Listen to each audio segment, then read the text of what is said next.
few cause I'm quiet. Pull out that stick and get violent. How the purpose, feel like I skydive. Wanna be famous, I'ma put them on 5-5. I'm in the truck, server to be like Popeye. Take the plug off and get hard, hit a high five. Caught her down back, got hit from the blind side. We got the drop, we ain't wasting no time. She like 26 is gon' sever his spine. Fuck all that talking, we load up and slide. Get shot in your face if you peep out the blind. Step back and shoot, throwing bullet like Matt Ryan. Designing my skinners, I got them from Pats. I don't fuck with these rap nigga, they be acting. Come to the trap and get stripped out your fabric. Now your VVS 50 pointers on me dancing. Big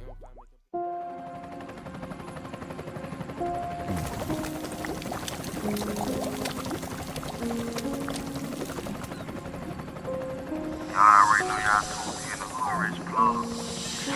He wanted 28, but he got 26. I took him all, hit the plug with the counterfeit. Come to the trap, I wanna let you make a purse. Walk out the door, no slithers and robbers lurk. Take him off and I don't care what it bring. He wants to smoke, we gon' bargain for it brain. Too many guns to get spent like a hurricane. Sold him a bag of that dog for he thought it was Mary Jane. I'm in the trap, out back in the ground. Real trapper, I don't scam. Got in the shootout, he didn't have a Glock, so he pistol down. Slither family, pop a nigga on count. Throwing bullets, bitch, I feel like I'm count. Yo, bitch a freak, I'ma fuck on count. Trap individual, this shit get critical. Find out you snitch and get rid of you.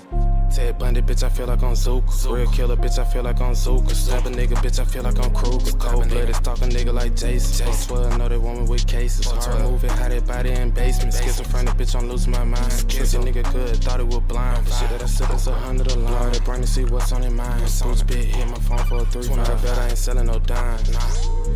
5-5-6, dislocated spine. Michael Draco with the rapid fight. Giving some wins to get put in the sky. Make a nigga famous, he gon' get televised. Niggas until they be standing in line. Auntie let me cause I gave her a dime. Slither rich, need my mind on time. Slither robbery, I pull the trigger. Had to do it cause he bucked on my pistol. Strikes on me, bitch, I feel like I'm tickled. Tapping wrapped around my head like it ice. Snake nigga, bitch, I be with some vipers. He wanted 28, but he got 26. I took him all, hit the plug with the counterfeit. Come to the trap, I'ma let you make a purse. Walk out the door, no slithers and robbers lurk. Take him off and I don't care what it bring. He wants to smoke, we gon' bargain for it brain. Too many guns to get spent like a hurricane. Sold him a bag of that dog for he thought it was Mary Jane. I'm in the trap, out back in the ground. Real trapper, I don't scam. Got in the shootout, he didn't have a Glock, so he pistol down. Slither family, pop a nigga on count. Throwing bullets, bitch, I feel like I'm count. Yo, bitch a freak, I'ma fuck on count. Trap individual, this shit get critical. Find out you snitch and get rid of you.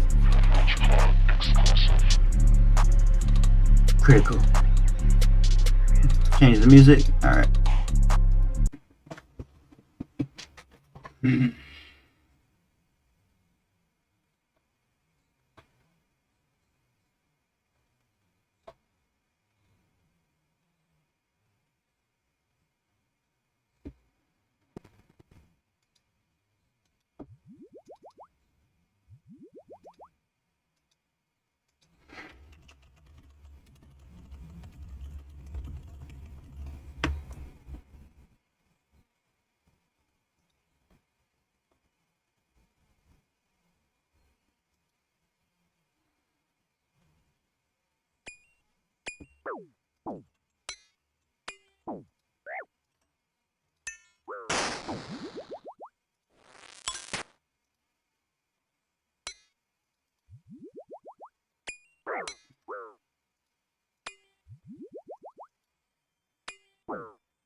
Come on, give me those claws.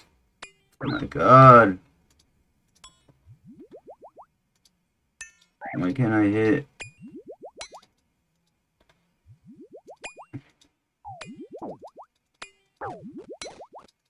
I had to triple eat there.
I swear he's doing it without prayer, right?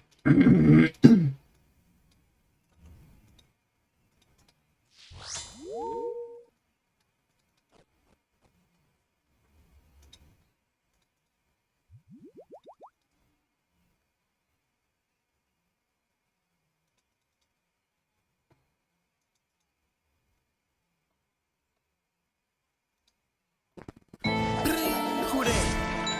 Call my phone right now.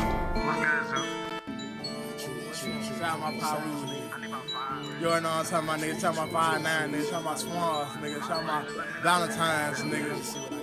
I fucked your bitch on Valentine's, nigga. Oh, gang. Alright, true. Hey, hey.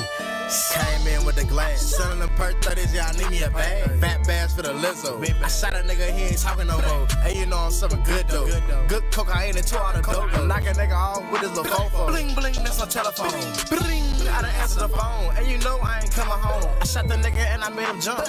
What you talking about? You need you a bone? What you talking about? You with a dog? Maybe, baby, yeah, I am a dog. I ain't got no methamphetamine, but I got some Adderall. Bust it down so you right or wrong. Boom, I shot a nigga in his motherfucking jaw. What you mean? What you talking about? Oh, the dope gave his ass lockjaw. Dope gave his ass lockjaw. It's some good shit now, ain't it, nigga? Call my phone back about 20 minutes. I gave my teenagers for the 80. Gave my zona mid for the 80. Gave my zona regiment for the 50. Real drug dealer, real fitty. Knock him off, he won't win me. No patty cake, I ain't playing petty. If you want a patty cake, give me fed. You wanna go to war, better get ready. I ain't playing, nigga, better shoot steady. Shoot a Zuka, I shoot steady. Just came from the fucking slum. I with the pop with the armor lock. Got caught a motherfucker arm and hammer. Jewel rich and in Alabama. When I see your ass, I'm gon' press. When I see your ass, I'm gon' press. I know your stupid ass smell of press. Came in with the glass. Selling them perk 30s, yeah, I need me a bag. Fat bass for the Lizzo. I shot a nigga, he ain't talking no more. Hey, you know I'm something good though. Good cocaine and 2 out of dope. Knock a nigga off with his little fofo. Bling bling, that's my telephone.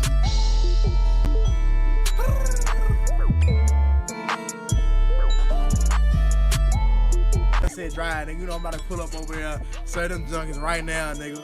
Every day right now, nigga. Some fish scale and straight out the pound, nigga. Goddamn right, nigga. Can't forget country bread guy and shit, man. Get with this shit or get lost, nigga. Get lost, nigga. Get left, nigga. Get drenched in the river, nigga. Get drenched, nigga. Okay. Like Chief Keef did back in 2013, nigga. Come on, hit higher, bro. Fuck's sake.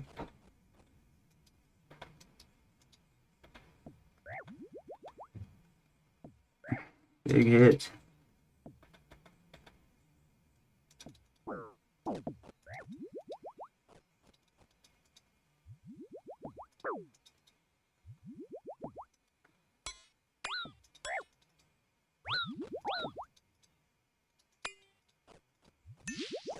Why is my auto retaliate off, bro?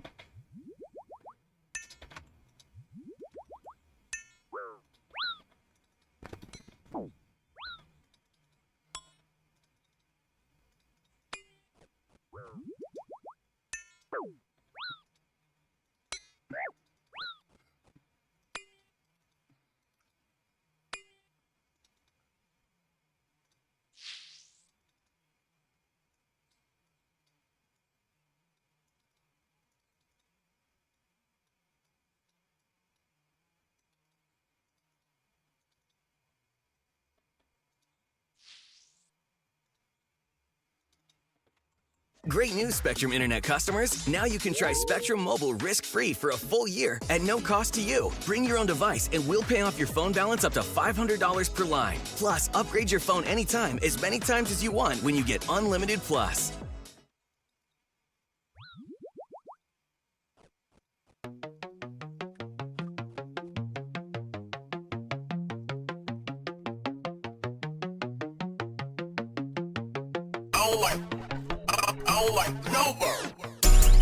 Yeah, hit it blunt till it turn to a roach. I know niggas you wouldn't approach. Dunk on niggas like I'm 24. Crack the seal and I put me a fork. I got the vision, but you wouldn't know. They drink in my system, I pour on some more. You not fucking with me, don't hit on my phone. Yeah, I was scamming these shit with a guy. Biggest butt like an eagle, I'm fly. I rap here cause I went through our time. Put a switch on the back of my 9. You got Gucci, I got number 9. Flawless diamond, they came for the mines. Sit seen it like I'm drinking wine. I'ma fuck up my back and I deal. I got motion like I'm on a ship. For my arms, they got put in a zip. Like a movie, I got many clips. Smoking good, fucking pee in a loose leaf. Think you know me, but don't know me. Had to run up a bag with my 2 feet. Smack your head with your pocket, give you loose teeth. Yeah, okay, yeah. This some bad shit, take it here. But I'm back and better. You ain't get no cheat, you ain't get no cheddar. Before I had my Glock with clutching on Berettas. Got a chain up on the way, they see me doing better. I got labels on my phone, but they ain't show no cheddar. Nigga tryna steal my swag, guess I'm a trendsetter. Many times I fucking failed, so I did it better. Yeah, I was scamming these shit with a guy. Biggest butt like an eagle, I'm fly. I rap here cause I went through our time. Put a switch on the back of my 9. You got Gucci, I got number 9. Flawless diamond, they came for the mines. Sit seen it like I'm drinking wine. I'ma fuck up my back and I deal. I got motion like I'm on a ship. For my arms, they got put in a zip. Like a movie, I got many clips. Smoking good, fucking pee in a loose leaf. Think you know me, but don't know me. Had to run up a bag with my 2 feet. Smack your head with your pocket, give you loose teeth. Regular, not your cake, bitch ass nigga. Yeah, hit it blunt till it turn to a roach. I know niggas you wouldn't approach. Dunk on niggas like I'm 24. Crack the seal and I put me a fork. I got the vision, but you wouldn't know. They drink in my system, I pour on some more. You not fucking with me, don't hit on my phone. Yeah, I was scamming these shit with a guy. Biggest butt like an eagle, I'm fly. I rap here cause I went through our time. Put a switch on the back of my 9. You got Gucci, I got number 9. Flawless diamond, they came for the mines. Sit seen it like I'm drinking wine. I'ma fuck up my back and I deal. I got motion like I'm on a ship. For my arms, they got put in a zip. Like a movie, I got many clips. Smoking good, fucking pee in a loose leaf. Think you know me, but don't know me. Had to run up a bag with my 2 feet. Smack your head with your pocket, give you loose teeth. Yeah, okay, yeah. This some bad shit, take it here. But I'm back and better. You ain't get no cheat, you ain't get no cheddar. Before I had my Glock with clutching on Berettas. Got a chain up on the way, they see me doing better. I got labels on my phone, but they ain't show no cheddar. Nigga tryna steal my swag, guess I'm a trendsetter. Many times I fucking failed, so I did it better. Yeah, I was scamming these shit with a guy. Scamming these shit. Biggest butt like an eagle, I'm fly. I rap here cause I went through our time. Put a switch on the back of my 9. You got Gucci, I got number 9. Flawless diamond, they came for the mines. Sit seen it like I'm drinking wine. I'ma fuck up my back and I deal. Like I'm a shit. For my arms, they got put in a zip. Like a movie, I got many clips. Smoking good, fucking pee in a loose leaf. Think you know me, but don't know me. Had to run up a bag with my 2 feet. Smack your head with your pocket, give you loose teeth. Irregular, not your cake, bitch ass nigga. Step up and get done. Wow.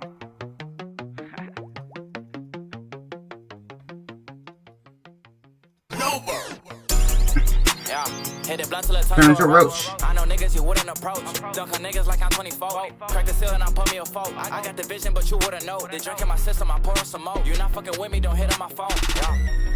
Yeah, I was scamming these shit with a guy. Biggest butt like an eagle, I'm fly. I rap here cause I went through our time. Put a switch on the back of my 9. You got Gucci, I got number 9. Flawless diamond, they came for the mines. Sit seen it like I'm drinking wine. I'ma fuck up my back and I deal.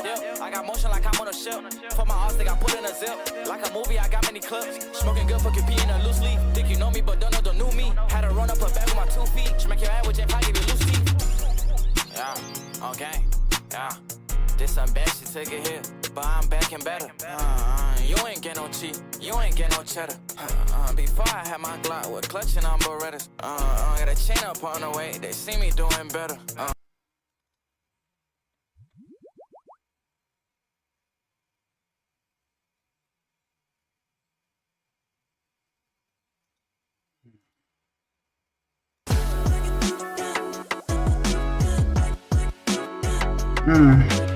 That BO, man.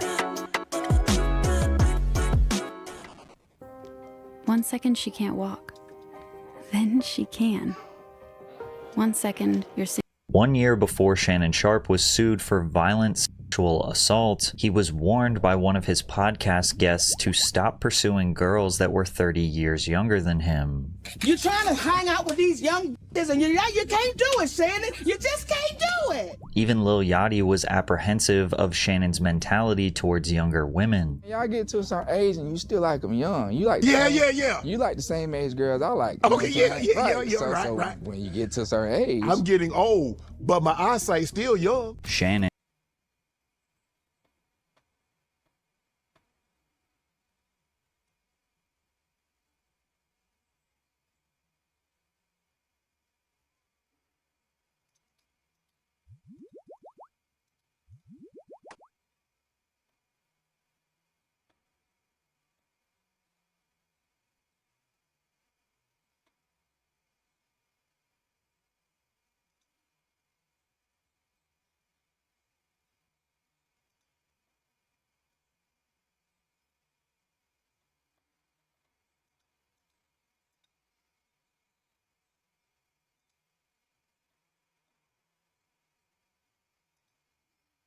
There's a reason why you use the women's? Do you identify as female, or I'm just trying to get to know you? I just accidentally walked in there. Police are called to a McDonald's after a female worker claimed that while she was cleaning the women's restroom, a man crawled under a stall and grabbed her breast. Yeah. What was he doing? Just trying to touch the lady cleaning the restroom. Just try to touch her. Like touch her? Like how? Like. Oh, hi, Tony. How are you? Like, what are you doing? Yeah, I think he in the bathroom. Yeah. But he tried to touch somebody? He touched her already. She's so nervous. She's running in the. She almost fell down. What did he do? He touching all her titty, all her body and stuff. He tried to touching her. He tried to knock her down in the bathroom. Yes, you're here. Okay, thank you. Well, I came in here and tried to get a drink and stuff. Go up to, I'll be right back. Go talk to Might stand there trying to get loot. Trying to get a drink? Okay. Yeah, I came here to get a drink, and I didn't mean to cause anybody trouble. Yeah. Did you physically touch anybody? No, sir. I didn't physically touch anybody. Okay, because somebody said they kind of like, I don't know if you were asking them a question or something, and you were touching them, or... No, sir. I didn't physically touch anybody. Would you have your driver's license with you? I mean, I just gave it this gentleman. I know, but you took it. We didn't. I just want to identify you. Then You just said, "Oh, I'm William Williams." Yeah, but I needed to get your birthday and everything. Like it's on his thing. It's quick, man. I'm telling you, I'm not. As of right now, you're not in any trouble. I just need to identify you. That's it. He touched her. He touched her. That's it. Can you switch into? Do you have any weapons on you or anything? I got my hands. Well, other than hands. I mean, you don't have any knives, guns, just nothing? No. Oh, okay. So you're down in the Keys for how long, do you know? Well, you just coming to visit, or do you live down here? Are you okay? Let's start. Are you okay? Listen, I'm okay. I came in here to get a drink. Okay. Is there a reason why you use the women's? Do you identify as female, or I'm just trying to get to know you? I just accidentally walked in there. Okay. All right. Why not fight? Okay. I'm looking for a good fight. On you? I'm gonna check real quick, just for your safety and mine. Nobody risks I'm not gonna anything. dig in your pockets. I just want to. Can I have my driver? I will give it to you. Can I I have promise. my driver? I promise you, I'll give it back to you. Okay, you get some. Turn around for me. Just place your hand on top of your head for me. Just hands on top of your head for me. Like on top. There you go. There you go.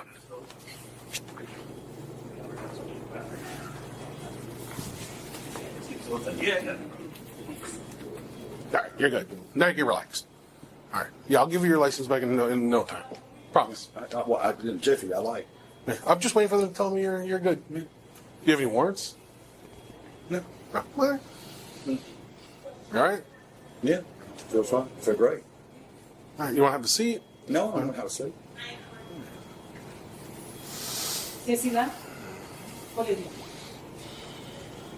We all right? You're like staring at me. You're kind of making me nervous. Just wonder the same thing. Are you okay? Yeah, I'm You okay. seem a little stressed. No. You sure you're not stressed? Yeah. I mean, are you following correct protocols? Yeah. I've been a cop. You're not. You're not. Oh, where were you a cop at? Up in South Carolina. In South Carolina? What agency? I was an undercover cop. Oh, undercover. I did that for a while. How's that? Let's just get over top of them. I mean, what were you trying to talk about? Mostly drugs. It's a big problem. Where? Down here. In the Like Keys. cocaine and stuff like that? We get cocaine, mostly weed, but now it's pretty much legal, so. Not much. Do you mind if I have my driver's license? Please? Yeah, I would give it back to you, William. Don't worry. Or Sonny? Sonny? Was it Sonny you said? Can you say? No.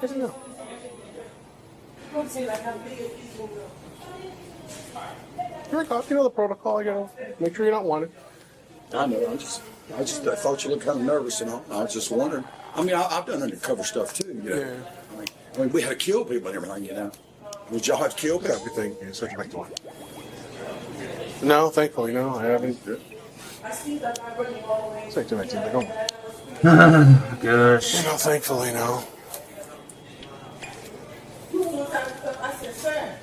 You might just there. Your advice? Advice back on. It's a assistant run slow. So what brings you down to the Keys since we're waiting here? I actually came down to see the president. Really? And Elon Musk. Oh, yeah? Yep. So I didn't even hear it down here. I don't follow news too much. Yeah. It's down. Yeah. Like down in Key West, or? I don't know where. You know what? I think what it was that was going on. I kind of got. I picked up these radio waves. Have you ever, I mean, you've been undercover, right? So you know about radio waves, you know, where they could communicate with you kind of from remotely. Yeah. And I had these radio waves going, and I had these things going. Yeah. Can I have my driver's license back? I'm gonna give it back to you, I promise. And so I had these radio waves going, and I started dancing. You know, I went in there and everything. So, you know, I started dancing again. I mean, I hear these radio That RNG was nasty, bro. That RNG was nasty. Oh my gosh, 69.72. waves. You ever feel that? I still started happening. I was doing undercover stuff. When you were doing undercover stuff? I don't know if maybe it's different up there with the. Because down here it's an island chain. Maybe the ocean or something. I don't know if that causes a. Just be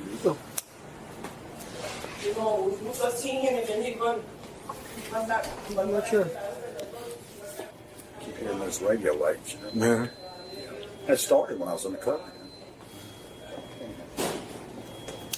Do you have your agency ID with you? No, I had done that for a while. Oh, you haven't done it for a while. When did you get out? I'm out of stuff. Alright, but no decisions have been made. We're just trying to figure out what happened. Do you want to give us a written statement as to what happened today? I accidentally walked in there, and I meant to walk in there. And that's about it. Gotcha. Do you want to write that? It's up to you. You don't have to, but would you like to write that down? That's all it was. Okay. I walked in there, and I meant to walk in with it. So, Gotcha. Right. Like I said, no decisions have been made yet, but because you're not free to walk away, I want to read this to you before I ask any questions, okay? you know, bring me out right. Seeing there's an easy. I still have to. No, I'm required to. So, you have the right to remain silent. Can I get a Coca-Cola before we do this? In a moment. Okay? You have the right to remain silent. Walker, how you doing? Use against you in court. You have the right to talk to a lawyer for advice before we ask any questions. You have the right to have a lawyer with you during questioning. If you cannot afford a lawyer, one will be appointed for you before any questioning. It's crazy to play like that. Thanks, Smosh.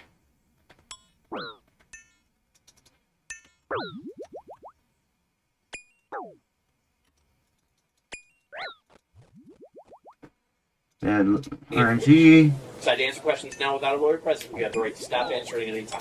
Do you understand each of these rights I've explained to you? Okay, with those rights in mind, which can... Thanks for that. With those rights in mind, which continue speaking with us now. I'd rather just get a Coca-Cola. Well, I understand that. We'll work on that in a second, hopefully, okay? But we still have a couple questions for you, so do you want to try to answer those questions or not? It's up to you. No wrong answer. What questions again? Oh, the right to remain silent? Correct, yes. Yeah, I really would like to get Coca-Cola. I understand that, but you don't want to answer questions? I mean, I don't know. I mean, I made a mistake. I mean, I went in here, and I meant to go in here. Mm-hmm. So, Mr. Weiss, may I ask you a few questions, if you don't mind? It's up to you. And if you don't want me to, that's perfectly okay. But if you would like me to, I would like to ask you a couple questions. Sure. Far away. Okay. So the young lady out there is saying that you grabbed her in the chest area. What happened with that? I mean, I was grabbing over titties and everything, and we were dancing all around. I threw her up in there. Oh, come on, man. I just told you what happened. Mm-hmm. I'm in throwing there. I mean, I went in there, but I'm in throwing there. So, why would you grab her if you were just trying to get out of the way? I was just cutting forward with it, man. I just want to go. I mean, I went in there, and I meant to go in here. So why would you grab her chest instead of her shoulders? What are you talking about? Well, I was just cutting. That's what I'm trying to get figured out. So you just said you were grabbing her titties. Yeah. Okay. So, but why wouldn't you maybe just grab her shoulders instead of her titties? I should have grabbed her. Right. Okay. All right. So, what happened with that? Would you just grab her for me? I mean, they were like long nipples. I was grabbing on there. And I was throwing her up in the air and twirling her around, and it was like a wizard up above me, That's way in there. Did she ask you to do that? Yeah, I mean, she couldn't. I mean, I was like, they called me in. I mean, they were like, heck, Sonny's ass, and then I ran her in there, and so I showed them her hand. So what did she actually say? Like, how did she ask you to do that? I mean, she was nice and slow, and, just kind of bouncing around. I kind of, something like that. I got you. All right. Any other questions you guys can think of? All right, but give me 1 second, please. All right, we're gonna work hopefully on that. Go in a second. Just give me one more. You mind if I get a Coca-Cola? Yeah, give us a second, man. Have a Coca-Cola this one? Do they have Coca-Cola here? They should. Can I get? Well, let's wait till they're done. We'll let you know when it's. So hold on. Stay right here with me. Stay right here with me. William. I'm fine. Stay right here with me. William. Stay right here with me, buddy. Please. William. I'm telling you, please stand right here for me. William. Please, step over there, buddy. I'm not going to ask you again. Move. Okay, turn around, put your hands behind your back. Turn away, face away from the deputy. Sure. Face away from the deputy. Yes, here. Look at me. Mr. Weiss, if the deputy tells you you have to do something, you have to do it.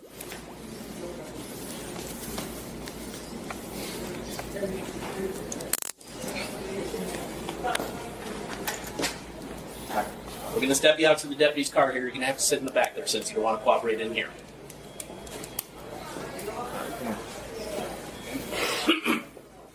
Do you want me to trespass warrant?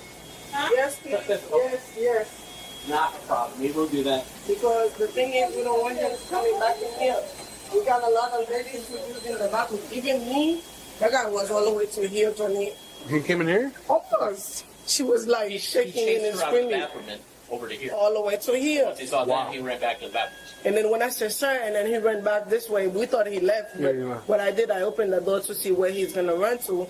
But he went to the bathroom.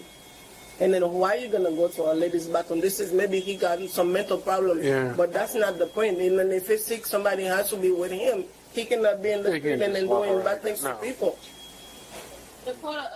He was arrested on a charge of battery and taken to jail.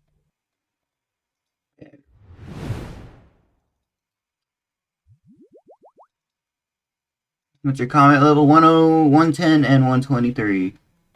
Got 2 different accounts.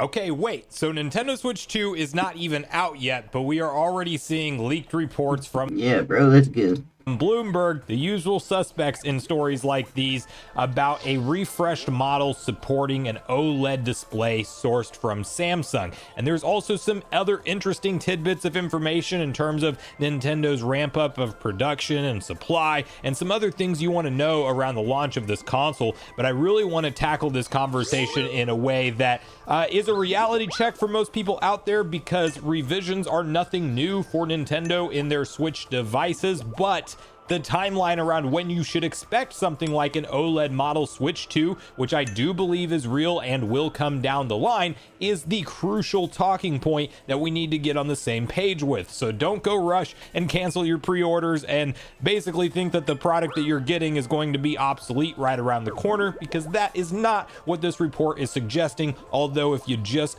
browse headlines today, you will probably see a lot of takeaways basically just stating that the Switch 2 might be obsolete or outdated even before it's in consumers' hands, and that is not the case with this particular one. But there are some revisions to talk about, one of them being OLED based, another one possibly just being tied to better battery life and performance, similar to what we saw with the Switch 1 original OG model compared to the red box model, which came out with far better battery life a little bit later after the console launch. And of course, there are things like light revisions on the table during this console generation as well. So we'll unpack all of these exact details, but before we do, make sure you like, subscribe, and turn on your bell notification to join Sunbro Nation if you're new here. And we need to first kick off this conversation right over at Bloomberg, which, if you remember the entire Switch Pro debacle and all of the rumors around that, a lot of those more credible outlets and reports suggesting that a Pro 4K version refresh of the Nintendo Switch was coming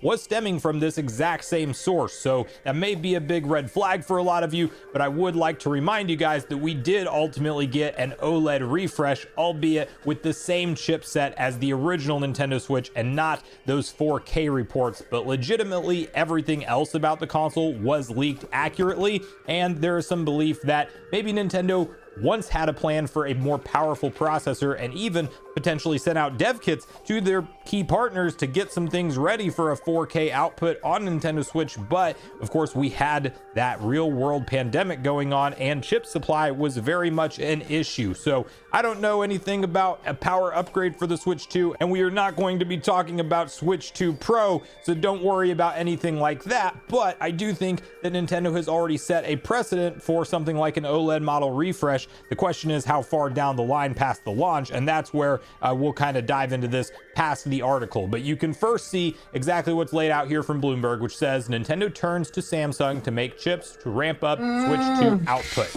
And we have this free article for now. It will go paid after like a week or something like that. Nintendo Co. has turned to Samsung Electronics Co. to help the main chips for Switch 2, a move that may help the Japanese company ramp up production of the gaming console enough to sell a higher than projected 20 million units by March 2026. The decision marks a key win for Samsung, which is trying to compete with Taiwan Semiconductor Manufacturing Co. in making chips in the world's electronics, people familiar with the matter said. Securing a contract for one of the summer's hottest new gadgets will likely help lift utilization or boost business for the Korean conglomerate's chip foundries. The Korean company is now working on a customized chip or processor designed by NVIDIA Corp for the Switch 2 using its 8nm node. The people said asking for anonymity as the matter is private. The production pace should be fast enough for Nintendo to ship more than 20 million units of the console by March next year, the people said.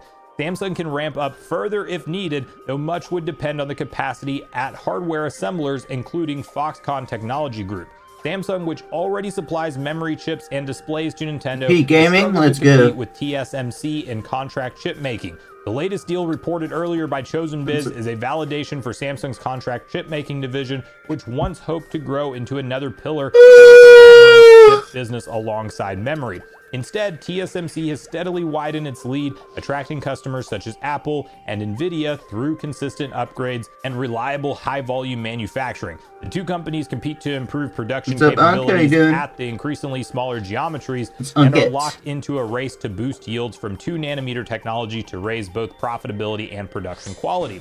A Nintendo spokesperson said the company doesn't disclose its suppliers and won't provide production information beyond President Shintaro Furukawa's comments during the company's results announcement. The company's projection for sales of 15 million units factored in a tariff impact of tens of billions of yen on profit this year, but Furukawa stressed that at the time the figure didn't reflect supply constraints. Representatives for Samsung and Nvidia declined to comment. Samsung has long been a prime supplier to Nintendo, providing NAND flash memory and OLED screens to the Switch. The Korean company has also pushed for OLED panels to be used when Nintendo refreshes the Switch 2 in the future, another person said. The chipset for Nintendo's 2017 Switch was manufactured at TSMC using its more mature process technologies, but the Kyoto-based company is pivoting to Samsung because the NVIDIA-based chipset that the new device employs was optimized for the Korean company's manufacturing systems, one of the people said. That may, in retrospect, prove beneficial to Nintendo since it won't have to compete with other companies to secure capacity at TSMC, the person said. For Nintendo, it's been a challenge making sure it can produce enough units to meet demand for what's expected to become the fastest selling console in history. It's counting on the Switch 2 to galvanize a once-in-a-decade handover, moving on from an 8-year-old original and rekindling growth following years of tepid earnings. This year, it's already apologized that it couldn't take more pre-orders for the Switch 2. The company said it got 2.2 million applications in Japan alone. Nintendo had worked to boost Switch 2 production even before it began taking pre-orders and asked suppliers to step things up to state strong demand, the people said. Earlier this month, Nintendo said it expects shipments of Switch 2 to reach 15 million units in the year to March, shy of the 16.8 million average of analysts' it looks estimates hard, compiled it by is. Bloomberg. The company's first objective was to match the original Switch's debut back in 2017, when it sold around 15 million units in the first 10 months, Furukawa told reporters. That suggests to analysts that there was rooms for that level to rise. Okay, so obviously the big thing that was buried in this entire kind of update with what's going on between Samsung and Nintendo, and Samsung securing the deal for this chip, as we know they did because we saw the leaked motherboard and actually know that it's a Samsung 8nm node. But the Korean company also pushed for OLED panels to be used when Nintendo refreshes the Switch 2. I'll be right back, guys. I'm gonna use the restroom. Oh, fuck.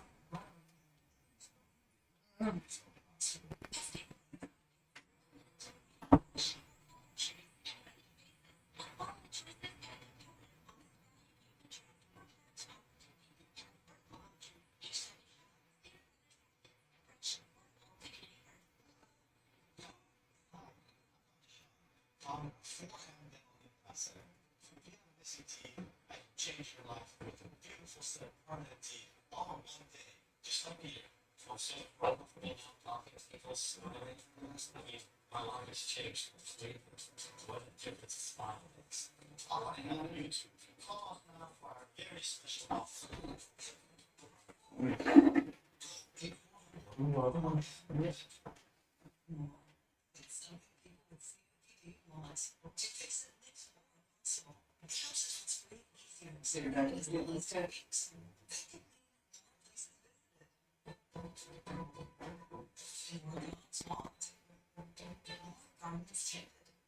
More to look forward to. It's amazing what you can do more to fix something that I treatment for COPD that is not well controlled and for the specific part of inflammation. It's not for sudden breathing problems. To fix it helps along the key source of inflammation, and it's going to help reduce flare-ups, so you can do more with less COPD. Severe allergic reactions can occur. Get help right away for face, mouth, tongue, or throat swelling, wheezing, or trouble breathing. Tell your doctor if you are worsening eye problems like eye pain or vision changes, joint aches, pain, or parasitic infection or asthma. Don't change your strong other treatments without talking to your doctor. What will you do with your more? Ask the pulmonologist if Duvixen and COPD is right for you. Let me introduce you to PrintSafe, America's strongest security screen. One screen protects against impact, while provides storms, pests, and forced entry. Buy one, get 170% off from one.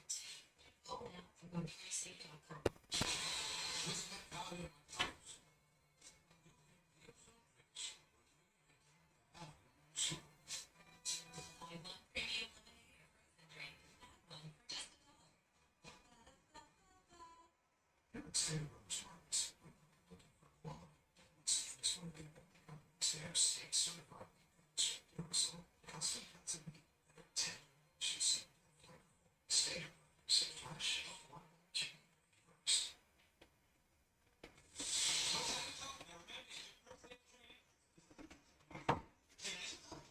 I'm back.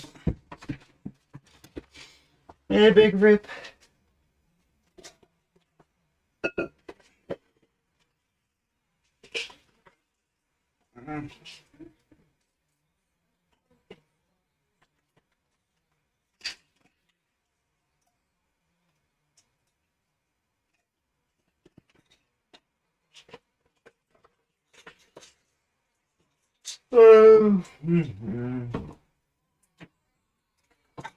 You want some tostadas? Yeah, I can have a couple. Or tacos? Just tostadas. Or tacos, please. How many? A couple. You want lettuce? Yep. All right.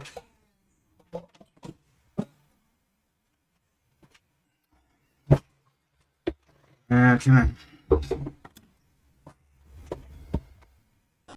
In the future, another person said. Now, obviously, Bloomberg is not going to burn their sources, and a lot of this is just coming from people that are familiar with the matter, quote unquote. But yes, this is in line with what we've now seen Nintendo do before, and that we will probably see them do again. The thing about an OLED panel with 120 hertz refresh rate and VRR baked in there is actually that it's going to be a much more expensive panel, which is probably why we did not see Nintendo do it at this point in time for the launch model. And I think Nintendo knows that re-releasing another revision with a better handheld display worked out quite nicely for them in the Nintendo Switch generation, and from a company and profit perspective, obviously they are going to want to repeat that in the Nintendo Switch 2's generation. Now, in terms of timeline of when you might be able to expect something like an OLED refresh to hit, well, that's where things get a little bit more interesting, because you don't want to cancel your pre-order over this type of article or headline. This could very much be 4 years plus down the line, because remember,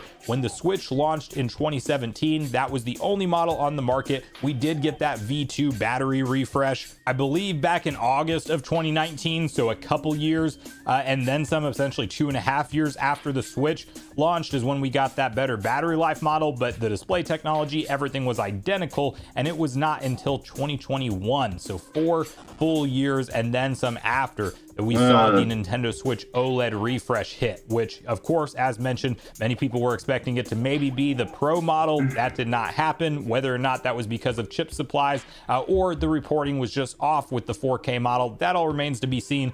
But we knew about things like that wider surface style kickstand that we ended up seeing in the console, and the exact dimensions of the OLED display, and everything else related to Bloomberg's reporting in that particular exact situation did check out, minus the more powerful processor that would allow something like 4K output. So I do believe that we are going to be looking at an OLED model, but if you're cool with waiting 3.5, 4.5 years in that time frame, which is legitimately when I think Nintendo would bring to market the OLED refresh for the Switch 2, then by all means you can sit on the sidelines and potentially, wait on getting your console until that comes out. Otherwise, I would say that if you're somebody who wants to play the launch lineup of games and the games for the first few years of the console, to definitely not let any kind of reports like this impact your decision on picking up a Switch 2. And obviously we know Nintendo likes to do customized versions. They like to get people to do, things to double dip, these specialized game versions of consoles. There are X number of collectors out there that are just going to go buy any Switch revision, even just for something like a visual retouch where it is just themed around a game. I am somebody who partook in the Tears of the Kingdom launch of the OLED model version for that, even though I had an OLED. That is a third dip on a Nintendo Switch console. Now at the $450 price point, they're really going to have to sell me on actually getting a second Switch 2 in the ecosystem of consoles this time around. But with an OLED model, I would upgrade at some point, because I play enough in handheld mode to make that worth it to me. But I personally am not anticipating this to hit anytime soon. And then in terms of kind of a related rumor being discussed online out there, I do think it holds some weight to the conversation we just had around Samsung making the chipset and the potential for a better battery life model that may hit for the Nintendo Switch 2. And I do believe this could be sooner out, maybe a couple years after the launch of the Switch 2, we get something like a better battery life model that has longer than that 2.5 or 2 hours to 6 hours, kind of like what we're seeing suggested for the Switch 2 right now. We might get something like 3.5 to 8 hour type of performance out of a revised chip. As you can see, this was circulating, which says that Nintendo chose between Samsung 5 nanometer 5 LPP/5 LPE, Samsung SEC 8 nanometer. Basically, the long and short of it is for the T239, they ultimately went with the SEC 8 nanometer due to price and fast, stable delivery. Nintendo will potentially use 5 nanometer for an enhanced Switch 2 in the future. And that last tidbit there, again, takes into account that we saw Nintendo do this multi-refresh strategy during the Switch 1 generation, and that's probably on the table again for the Switch 2 generation. Now, that 5nm chip does not mean it's a more powerful chip, but rather that it will be far more energy efficient, meaning that you can get things like better battery performance with the same battery out of a 5nm versus an 8nm. So PlayStation does this, Xbox does this. This is nothing new and nothing outside of the realm of what you should expect during a console life cycle. And I think Nintendo's going to do the multiple model refreshes again, and probably even give us a light variant, hopefully priced at something below $300. But I do think like $300, $299, something like that for a Nintendo Switch Lite, or Switch 2 Lite rather, should probably hit in a couple years as well. I think Nintendo's very much in a copy and paste, rinse and repeat strategy here, because obviously what they did with the Switch generation worked out so well for them. So let me know in the comments down below what you make of these reports. Are you surprised to see headlines already hitting online that suggest an OLED model is coming down the line? Do you think that Bloomberg's reporting is off here and we actually won't see Nintendo do a mid-gen refresh with something like a better display this time around? Do you think that there's a chance that Nintendo upgrades their chipset and gives a little bit better performance as a mid-generation refresh this time? And if you had to put your money on it personally, would you expect to see anything any earlier than 3 or 4 years? Or do you think, like I do, that that's probably the earliest we would see Nintendo come to market with some kind of meaningful spec refresh on a console, such as an OLED upgraded display? But make sure you share all your thoughts and feelings in the comments down below before you leave, regardless if we agree or disagree. Also, make sure you like, subscribe, turn your notification bell. And with that, I've been Sunbro, you've been Nation. Thanks so much for watching, and I'll see you guys in the next video. Choose to follow your instincts. Every Mazda is designed to feel like it was made just for you. I wake up.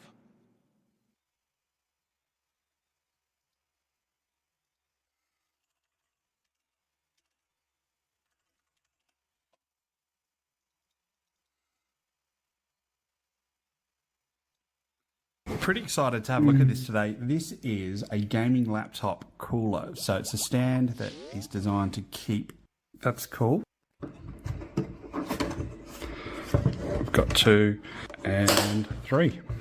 So it actually comes with the memory foam here. So we place that around the edge, and then it mentions for smaller laptops. You've even got your different sections which can come.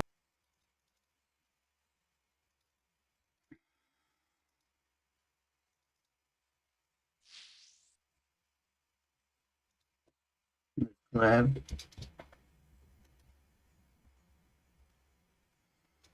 Sure.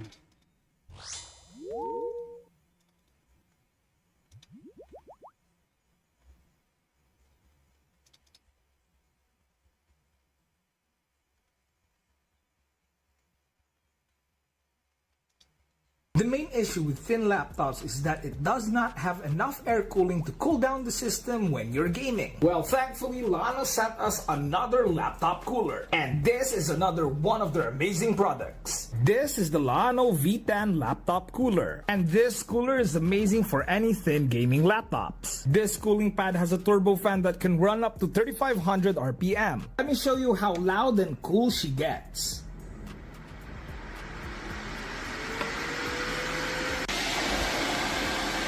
This air cooler will definitely cool up your system when gaming. And let's not forget the elephant in the room, the RGB. With different light modes and colors to choose from, this laptop cooler will definitely boost up your gaming experience. And another amazing thing about this laptop cooler,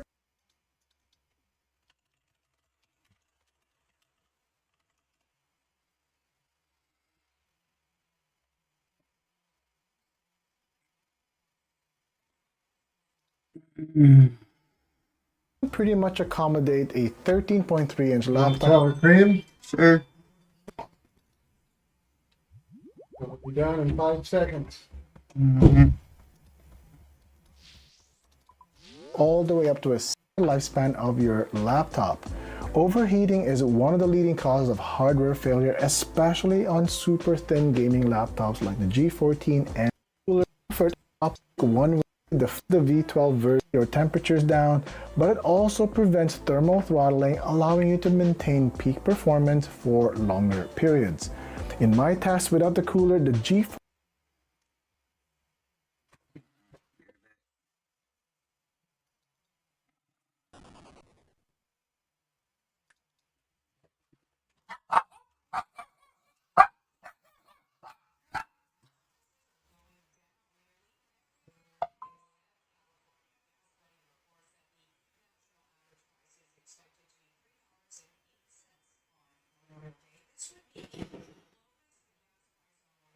since 2021. However, experts predict gas prices here in California will actually go up this weekend because of some refineries are down for maintenance. Also, remember there was a refinery fire in the Bay Area earlier this month. The average price of gas in California today, $4.90. AAA expects nearly 40 million people to travel by car this weekend. Is for a heat wave hitting Southern California this week. And temperatures could reach triple digits in some areas. Where people are working before the weather warms up. I know, ladies, that's right. This is the place to do it, right? The Rose Bowl. It's so beautiful, and you get in 3 miles all year round. We know this because Tom and I actually did the legwork this morning, but it's not quite 10,000 steps. It's about 8,000 steps. But if you do come out here when it's nice and early, and pay a visit to my girlfriend, Sylvia. Here's Sylvia, say hi. You're on PTO night. She's making the fruit cups with the ice today. You might want to grab one because it's going to get super hot as we get into the day, as we get into this week. We're talking about triple digits. Most days expected to be tomorrow and also Thursday, especially in people tomorrow. A heat advisory will take effect on Tuesday in the Santa Monica Mountain areas, Calabasas, and Rural Hills, and the San Fernando Valley, continuing until 9 o'clock Thursday evening. A separate heat advisory will be in place from 11 a.m. Wednesday until 9 p.m. Thursday. For the Santa Clarita Valley, the San Gabriel Valley, and the LA County coastline, we could see triple-digit heat across the board. A cooling trend, however, expected to start on Friday and continue until Memorial Day weekend. But be advised, if you're coming out to exercise, to walk, avoid any type of strenuous activity outdoors from 10 a.m. to 6 o'clock on the hottest days. This year, common sense fishes for. Make sure that you follow the Like, just stay hydrated, stay safe, stay cool. I mean, it is what it is. That's right there. Take a nice walk, enjoying it. It's beautiful, it's hot, but gotta keep it water. That's right, it is what it is. And employ some common sense. We say it's common sense, but we don't always follow it, right? You want to drink a lot of water, you want to wear the light colored clothing, stay in the shade, and of course, take it in because, guys, this is what summer is, and it's right around the corner. So back to you. Yes, it is. Alina, thank you. Beach on Sunday, and put sunscreen on, which is not like me. So, and I got some also warning for people, like, it's a catchy. Even if the clouds are out. Oh, yeah. The sun, you can get tanned on a day. Yeah. And, Alina, I imagine she's starting to feel the heat.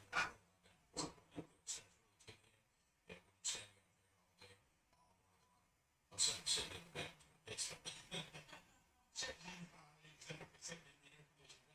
But no, she's out there all day. Hey, look, clear skies and really hot temperatures. The heat is on 73, 74, 79, 64, 78 degrees. By 1 o'clock, you're up at another 81, 82 for 2 o'clock, and then you hold that 81, 82 degree mark until 5 o'clock when the temperature starts to slow down 80 degrees by 5 o'clock. Unfortunately, air quality is suffering when you get this heat, very little movement, stagnant air. Go along the immediate coastal area, then you go to Mario, the further inland you go, for sensitive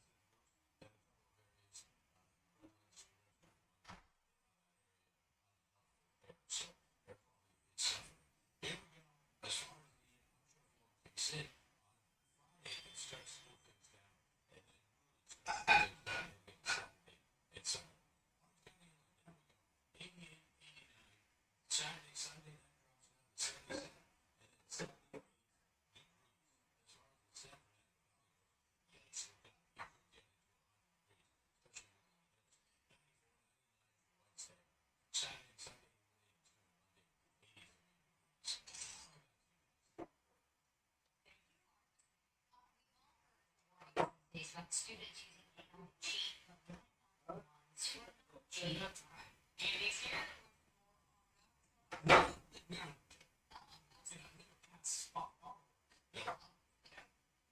Talk about students are cheap to write their papers with AI. is reporting about kids whose essays are being flagged as AI generated even though they wrote them themselves. They spoke to a college student who's accused of cheating on an assignment that was 15% of her grade. The Times reviewed the editing history found that she did actually write it. It wasn't the teacher who made the call, but another automated service.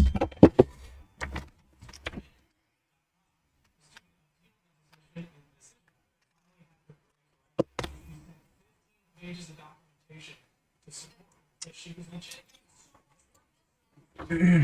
Alright, I'm back.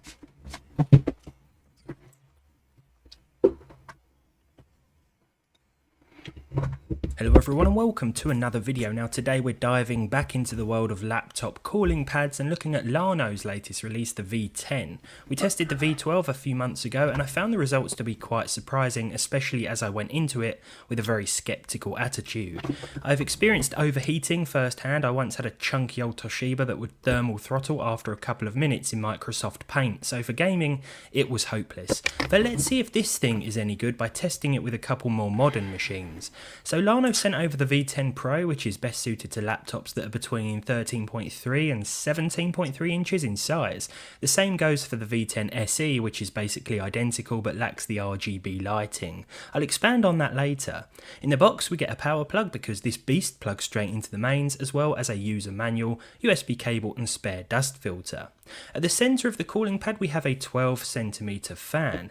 This is smaller than the 14cm fan found on the V12, but it spins up to 3500 RPM as opposed to 2800. Of course, ventilation on the bottom of your laptop is key for products like this to work properly, so sticking something like a MacBook on here, for example, probably won't do much. Around the back we have USB Type A and Type C ports, and a memory foam insert goes around the top to keep a seal between the laptop and cooling pad.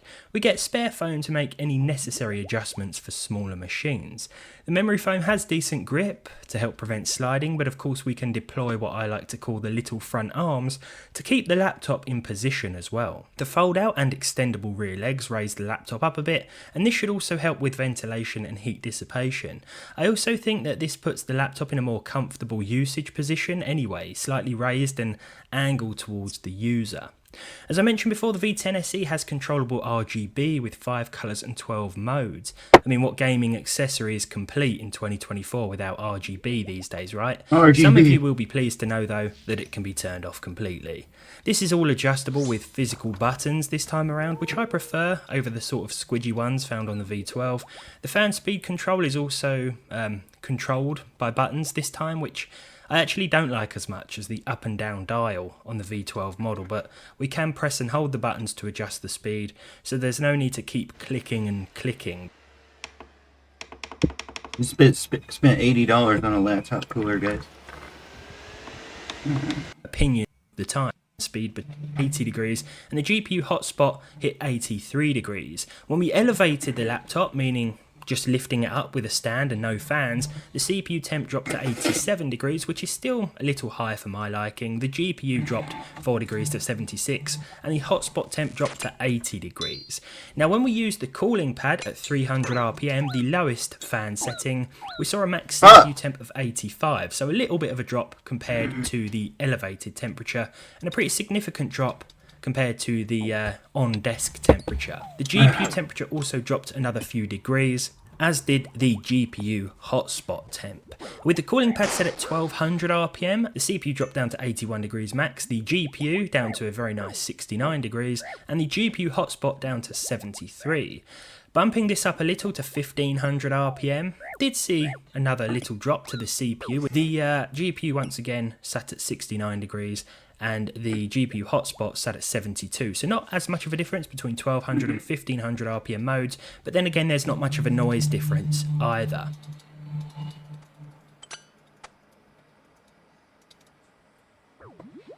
I then ran a couple of 0 to 3500 RPM tests. Without the fans enabled at 0 RPM, the CPU was running at 88 degrees. After 30 seconds at max speed, this dropped down to 77. The GPU hit 78 degrees without the fans enabled, and it dropped down to 70 after 30 seconds with 3500 RPM. The GPU hotspot temp went from 81 down to 73. Now running the same tests again, this time from the same temperature, but after 90 seconds of max fan speed mode, we saw a drop on the CPU from 88 to 72 degrees, the GPU went from 78 down to 65, and the GPU hotspot went from 81 to 68. So this was certainly effective in cooling down our CPU and GPU. Bullshit, man.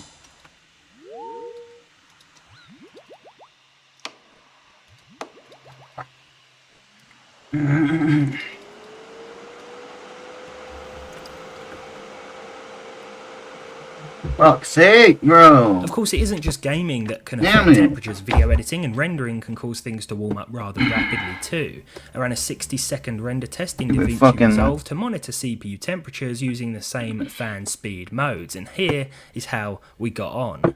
Now, rendering is a more CPU-intensive task in this case, so our max temps when rendering a 1-minute video under the same conditions, the same footage at the same room temperature without the cooling pad 94 degrees, with the laptop elevated off the desk 93 degrees, deploying the cooling pad at 300 RPM, saw a max temp of 87, 1200 RPM 81, 1500 RPM 81, and the max 3500 RPM mode, which, I mean, you could enable during the entirety of the render process because the laptop gets pretty loud anyway, and it's not going to matter for a short period of time. Well, this meant we saw just 76 degrees max, so a nice drop from 94, but again, quite loud. You're probably not going to want this mode on all the time. I'd recommend either 12 or 1500 RPM, especially when the laptop is doing something intensive, because it's still going to be louder than the cooling pad fan itself. And then finalised with a superposition GPU benchmark. The differences weren't actually huge between the different modes here, but then again our GPU wasn't getting excessively warm to begin with. There are just a few little changes here and there between the temperatures, as you can see. Still a difference though, which is the important thing. For my next and final test, I fired up my old Lenovo machine. Bottom ventilation is pretty poor, but it generally runs a little cooler and quieter. The temperature will creep up over time, but it never gets to the point of throttling, nor does it sound like a space shuttle taking off. I was more interested to see if a constant lower RPM state would help maintain a more consistent and lower temperature, and that's what I did. I went in with just 300 RPM and of course tested the temperatures with the machine on the desk and elevated slightly too. This machine doesn't need as much cooling as my Gigabyte one, that's for sure. If we look at these results, it's clear that even the lowest fan mode helped us out a little with this old kit. The 300 RPM cooling pad fan is no more audible than the laptop's fan under heavy load, so we're not sacrificing noise levels for temperature drops. This game is annoying. Look, another guy like this.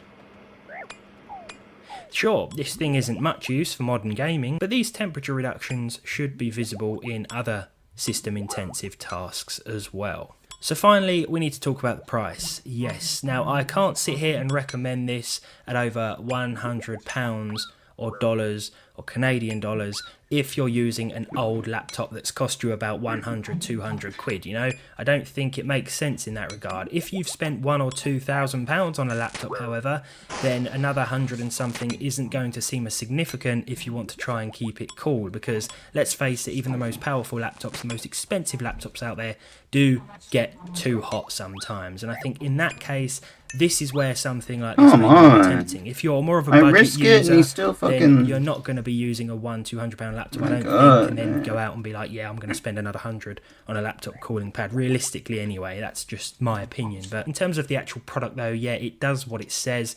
I prefer the V12, I think, which we've made a review on before. It's bigger. It does get a little louder, but I think it's more effective in cooling those temperatures on the desk, and like a important thing. Fan under heavy load. Dude, I can't wait till I get this laptop cooler. Spent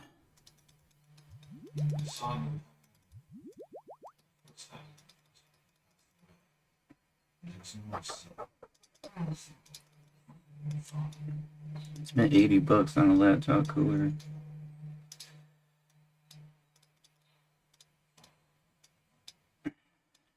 Gonna keep my room cool, man.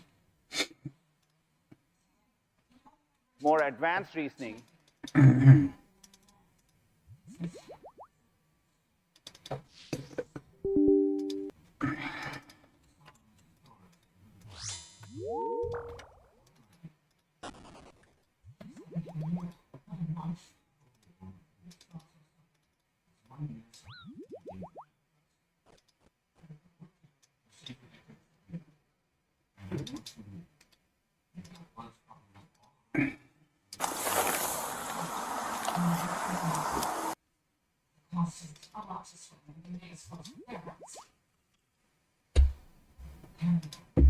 Just give us a minute.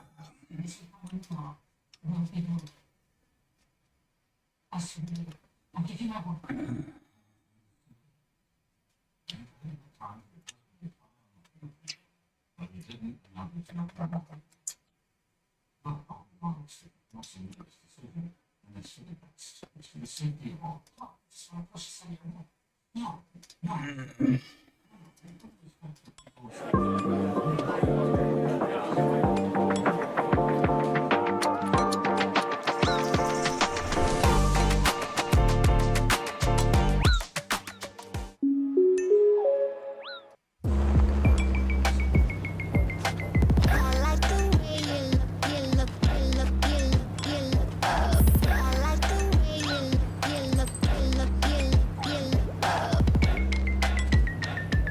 Today we're getting into the latest Tesla news, including Tesla validating robotaxis with LiDAR, Oh, good even fight. more new incentives on brand new vehicles, Tesla hiding vehicles at Giga Texas, and more, so let's get into it, and a special thanks to Electric for sponsoring this video.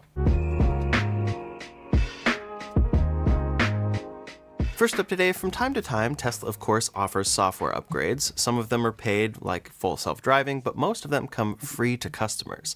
But on the other side of things, Tesla will offer hardware retrofits from time to time. Sometimes this is because they remove a feature, but other times it's simply because they have a new feature that they've introduced, and they allow customers to pay them a little bit to upgrade their car to the latest technology. Or in this case, the latest interior design. Tesla has just introduced a new charcoal suede dashboard upgrade for $250, and they call this the Dashboard Decor Wing. This is specifically for the latest versions of the Model 3 and Y, and comes in at $250.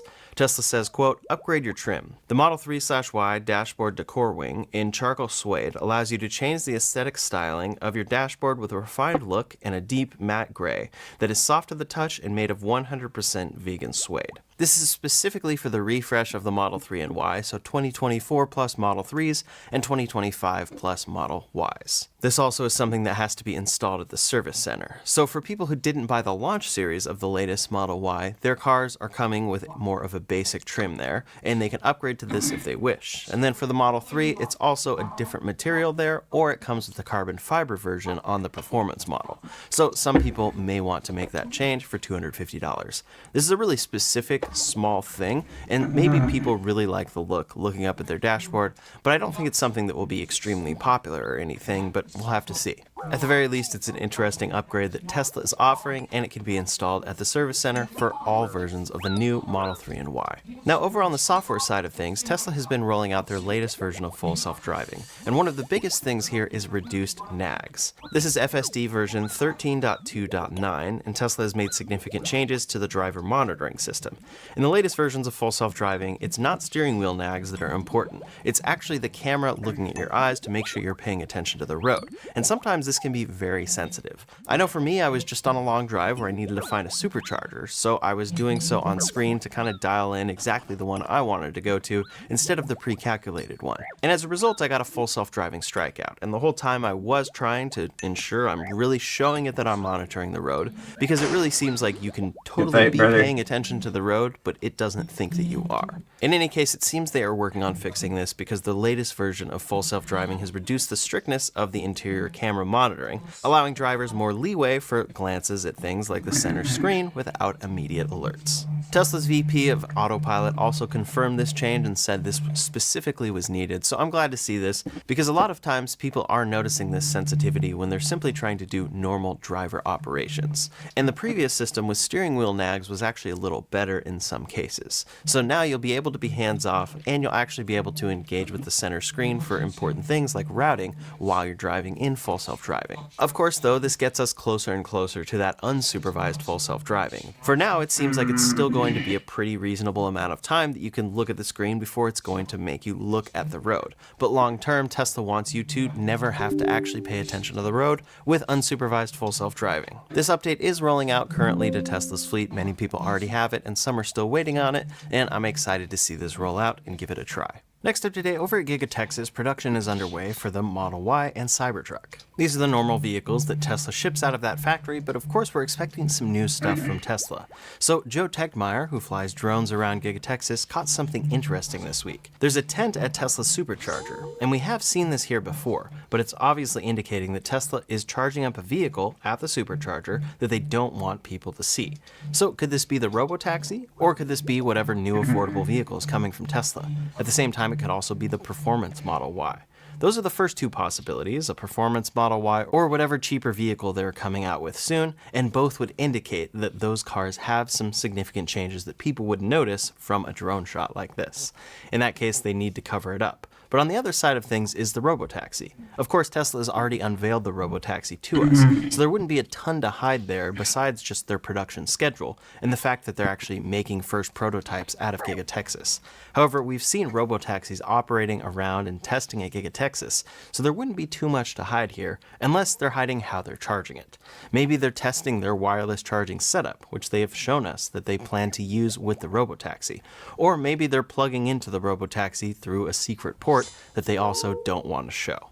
Either way, at Giga Texas, we've seen, as recently as last week, Tesla driving around with Model Ys that had covers on the front and rear, so maybe this is one of those cars and they're totally hiding it from view. Either way, it's pretty interesting because Tesla does do a pretty good job at drawing us to see what they might be hiding. Next up today, I'd like to thank today's sponsor, Lectric. Lectric e-bikes is one of America's fastest growing electric bike brands. Their e-bikes are easy to use, many come pre-assembled, and ones that require it can be assembled in about 5 minutes. Here I am assembling my Express and taking it for a ride. Compared to my old e-bike, this one feels more refined and really takes it to the next level. It's that difference you feel when a vehicle is designed from the ground up to be electric. I absolutely love how easily this bike changes gears, assists with pedaling, and accelerates with the throttle, among other things. Their flagship Lectric XP model is the third most popular electric vehicle nationwide, just behind the Tesla Model Y and 3. In 2023 as well, they introduced more people to electric vehicles via e-bikes than Ford, VW, and BMW combined. Lectric's e-bikes are affordable without compromising safety or quality, and they were the first e-bike company to offer hydraulic brakes on e-bikes under $1,000. Most of their bikes go up to 28 miles per hour and have ranges over 50 miles. Then their Expedition bike can drive 170 miles on a single charge. They're also super customizable with over 75 unique accessories. On top of that, Lectric has partnered with Beast Philanthropy and other groups to better communities by donating e-bikes and helping build better infrastructure. Join over 500,000 happy riders today by clicking the link in the description below or scanning the QR code on screen. Use code SHAW at checkout to get a free bike cover. How does it? That's not. That should be one tick, is always running different discounts. That shouldn't be 0 tick, dude. I fucking ate, bro. Oh my god, dude. So BS, dude. Kids are so freaking cringe, man. My god, bro. Incentives for their vehicles, and right now they're doing a lot in particular. For one, if you use somebody's Tesla referral link, you'll get 3 free months of full self-driving. Then you'll get 0% APR on a new Model 3, 1.99% APR on a long-range all-wheel drive new Model Y.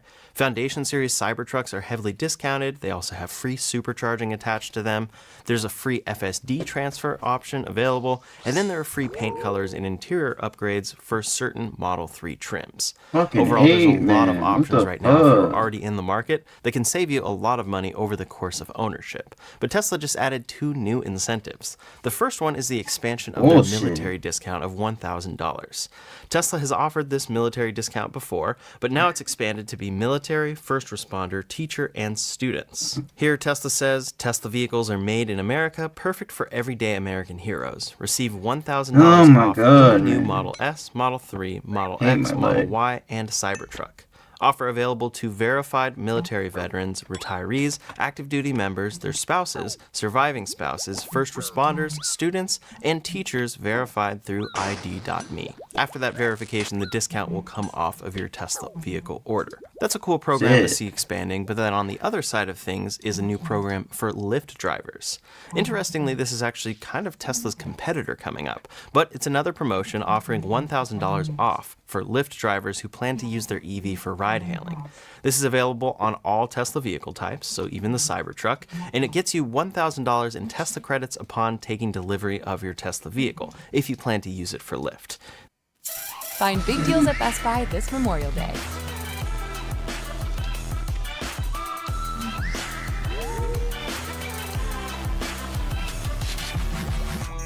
The savings end soon.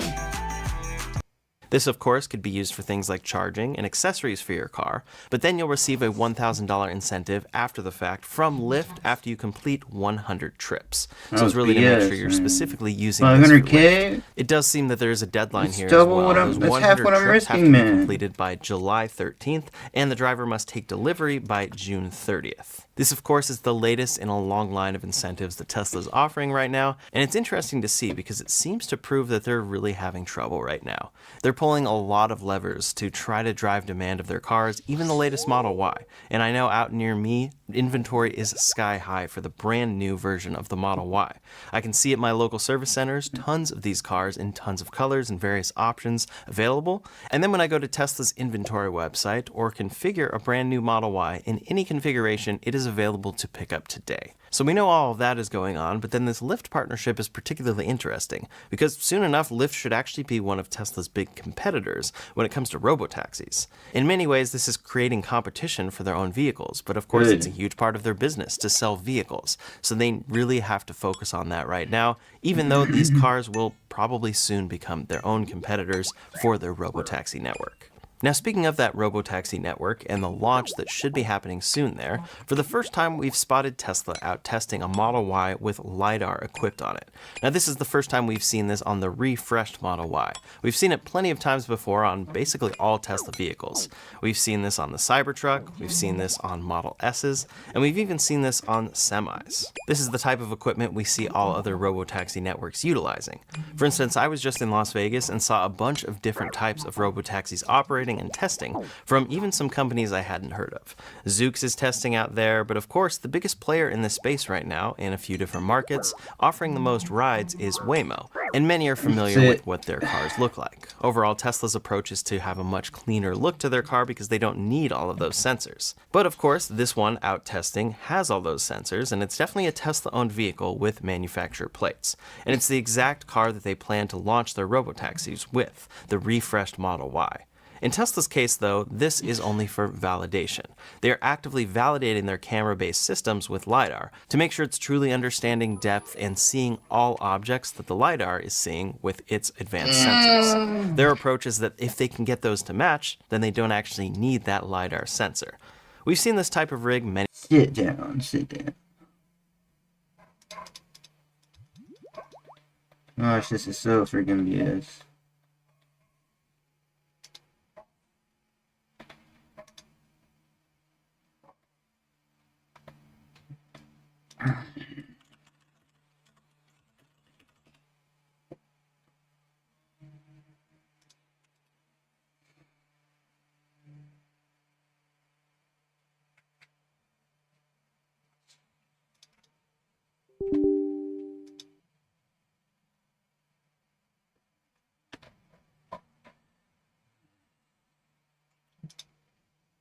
I'm at 75 degrees right now.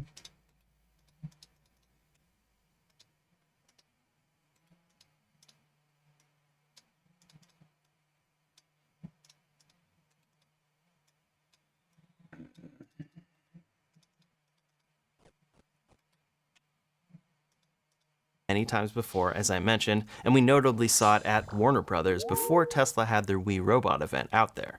So they actively validated that whole area and made sure that their cars were truly working before they unveiled the full robotaxi. Now, the biggest reason why this is Tesla's approach is first cost, but then scalability. Yes, other companies like Waymo deliver a lot of rides today, but they're geofenced and require many sensors, and then it takes them quite some time to roll out into a new area. Tesla wants to be able to quickly scale anywhere without geofencing, and then to simply be able to software update the cars that are already out there to be robotaxis overnight, so to speak. There are still plenty of questions there, like what these cars will do in significant darkness, in significant fog or rain, or if the cameras are covered by dirt and more. But Tesla has been posting more and more videos testing this system around the world to show that it's expanding well, at least in its supervised form. Here's a video they posted over in Paris, and this of course is showing a much different driving scenario than we're seeing in the United States in most areas. Here's a video of it in Melbourne, Australia, and they've previously posted many other videos in other areas. Of course, we've seen a ton around the US, but they've posted a video in Europe that they say is pending regulatory approval. All of these areas that I just showed you are, of course, pending regulatory approval. So it shows how well supervised FSD appears to be expanding, at least in these. Well, Geico's 85 years isn't just about time, you know. It means experience. I mean, put it this way. If I told you I'd been jarring raspberry preserves for 85 years, what would you think? Well, at first, you'd be like, that has got to be some scrumptious jam. And then you'd think, he looks fantastic. I must know his skincare routine. Geico, saving people money for 85 years. Beg your pardon.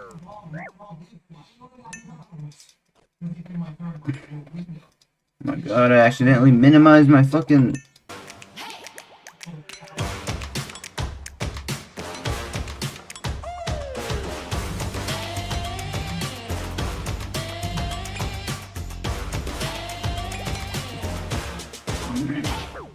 Dude, I almost died, man.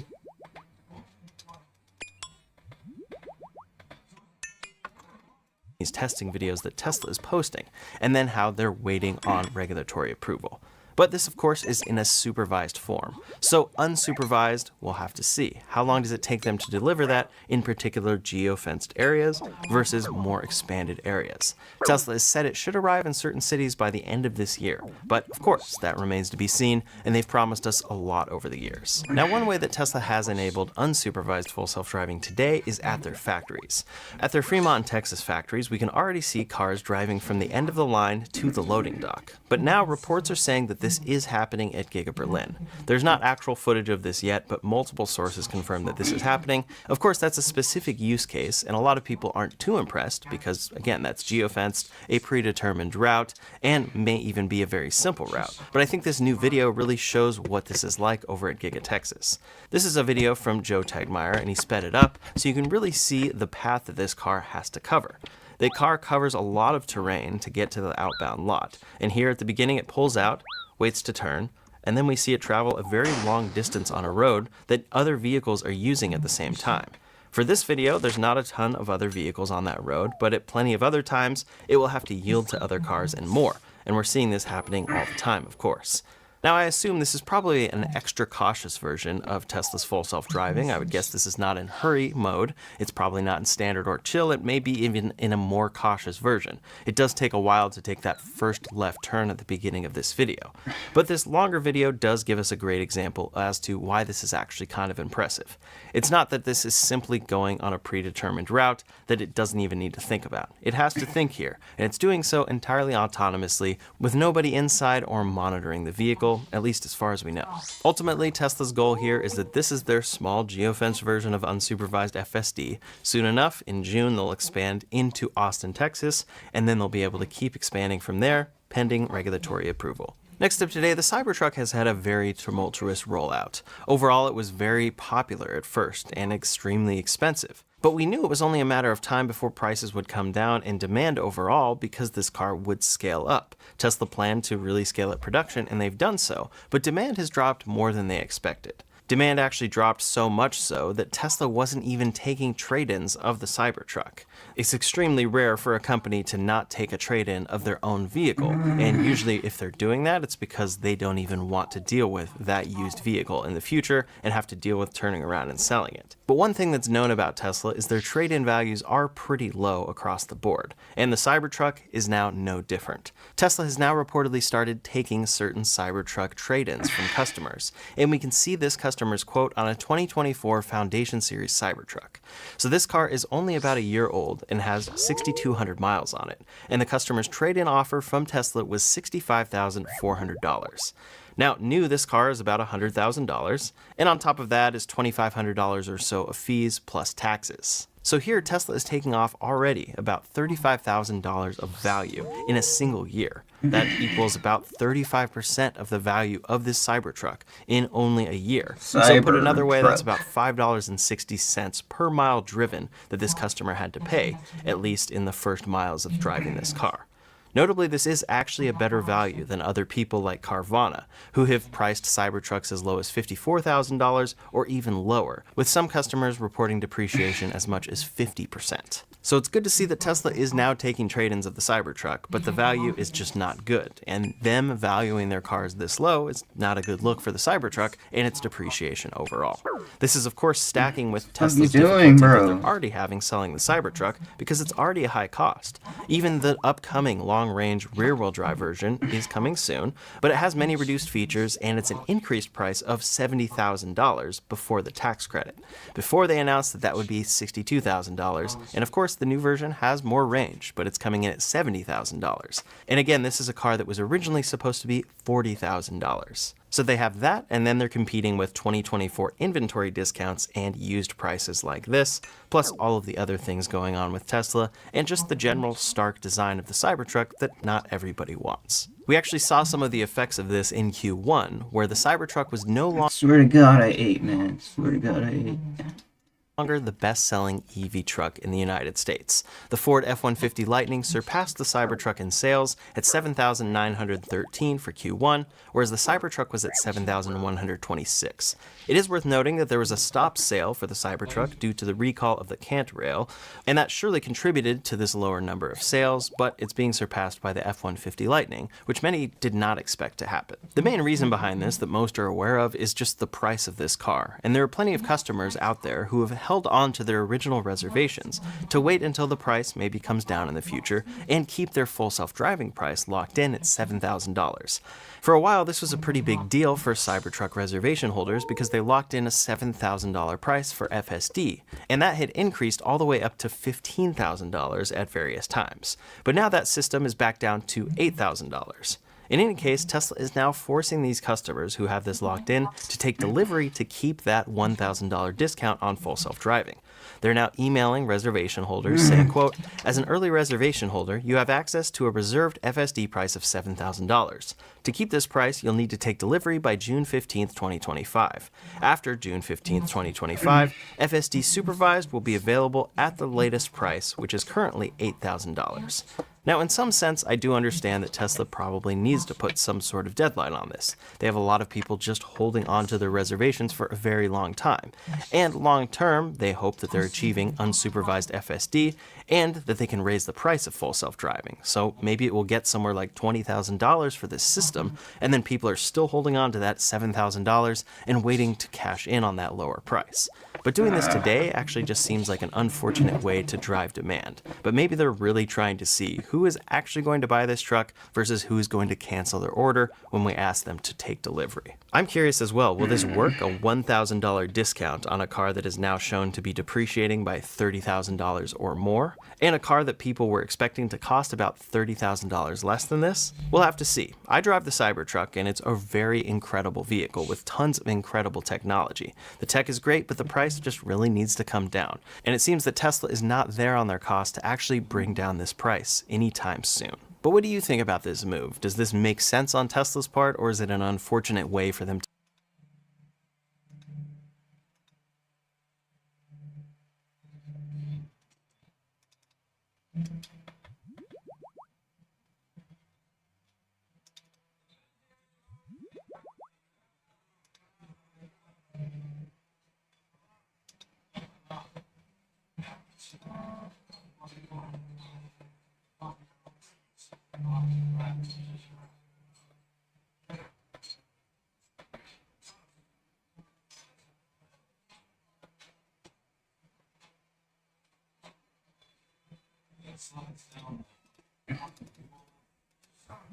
Woohoo. Woohoo. Woohoo.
What's with these raggers today, man?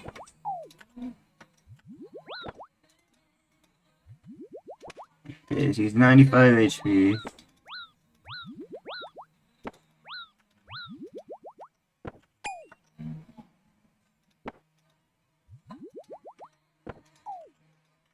I should be able to out DPS them very easily here.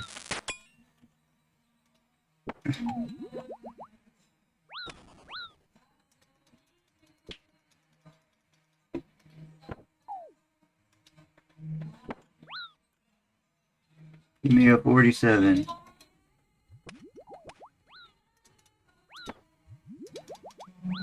I gotta think.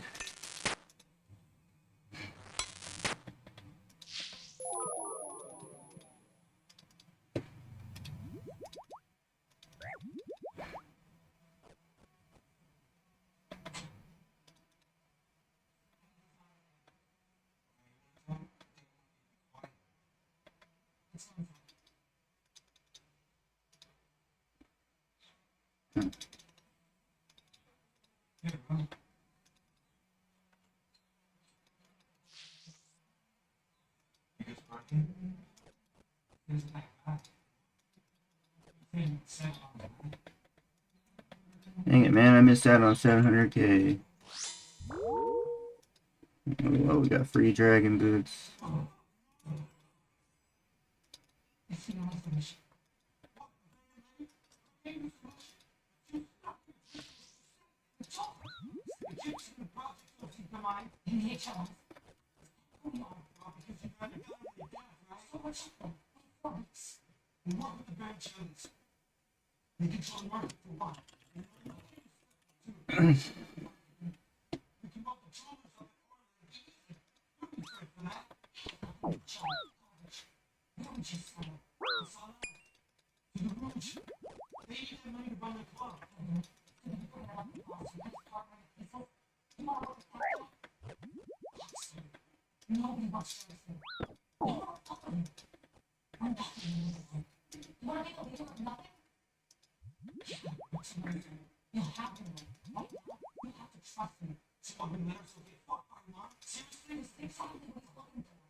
Come on, bro!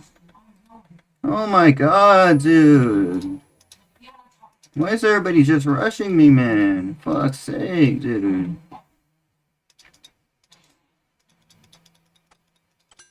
Oh my god, dude. Oh, bullshit. Oh my god, dude. Bullshit, man.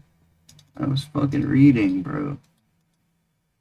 This idiot rushes me. For 700k.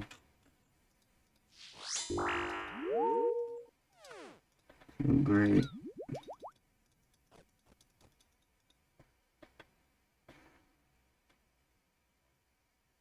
Such close calls. Well, it's going to be a hot day here in Southern California with some areas nearing or BC triple digits.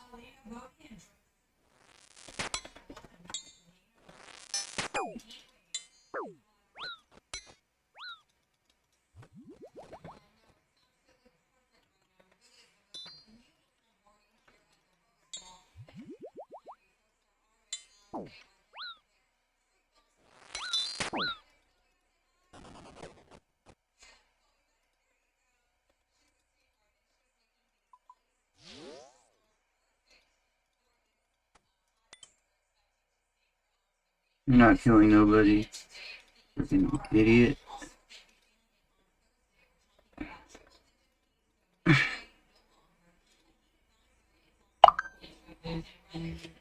When's my phone going off, man?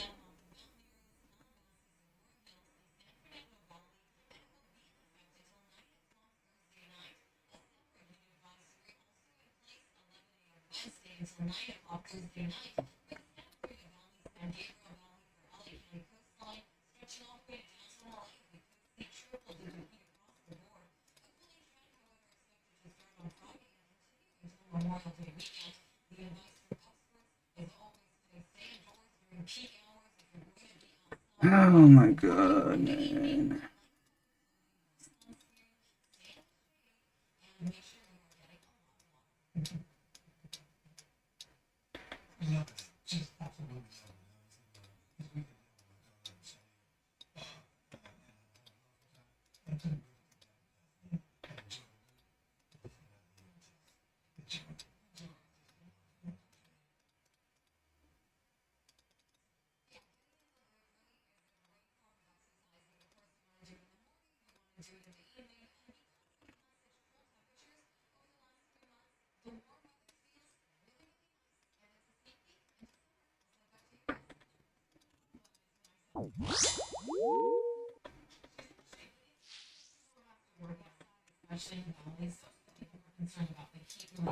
Chocolate?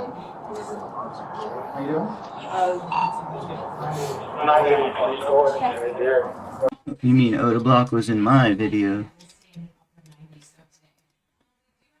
Roderick? Is that you?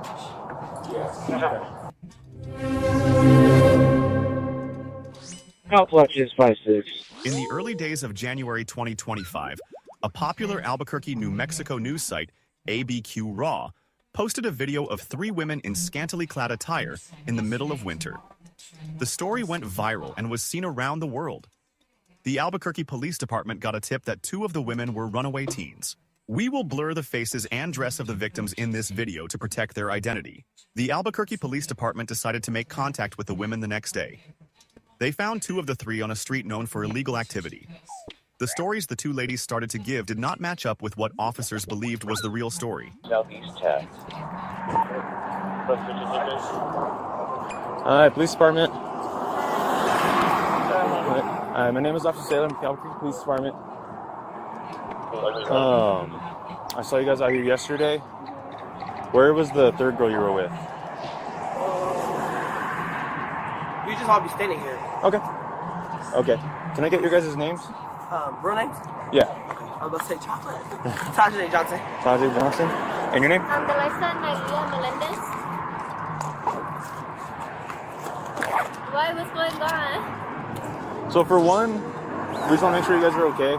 It's kind of weird to us that you guys are out here wearing next to no clothes and it's 30 degrees. Okay. I've been coming out here since April. No, I just want to be safe. Wait, 1 second. Ready?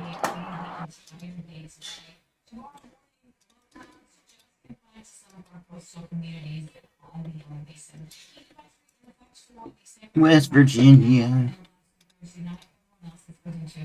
No, you can't get 20 mil.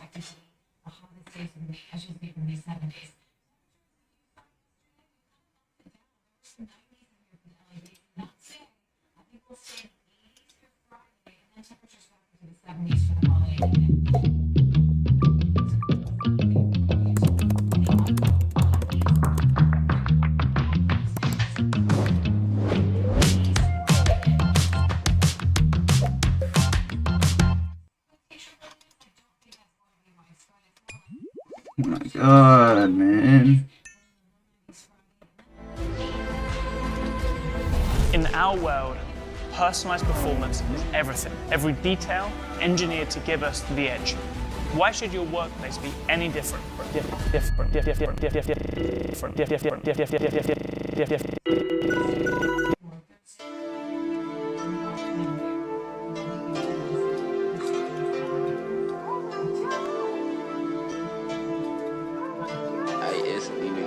No fucking nigga don't want no beef with me. Tongue gon' eat his fried. Even when they close DMV, try be open wide. Might night if I go cook turkey on these perks, why even try? Come to the truck and we serve you a little bird, a Mordecai. Mom seen what I did soon as she turned on channel 5. Ain't no point interrogating me, I'm telling lies. You're a Kelly, I pop perk set, but leaving I can fly. Please don't call me when emergency, I'm probably getting high. Probably getting high. Police stop me in this whip, turn them Mr. Nice. We don't call this shit a lick, call this shit a heist. Uncle locked up, see a snitch, know he finna slice. Only show love to the bitch, show love to the vibe. Found out that my cousin snitch. I didn't know you're freaking mid. Suit up now, cause I don't like ties. Slide, shoot up this whole town, then I close my eyes. Twin be on his bloody shit, know he bang the vibe. Stand up again, I seen this shit, know he not alive. All black and we creepy shit, we look like spies. Stuck with the gang, hang with the gang, nigga super wide. I made bro my shooter cousin and precise. Tell my shooter get him to do it for a price. Twin say you got chill.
I did get another special attack.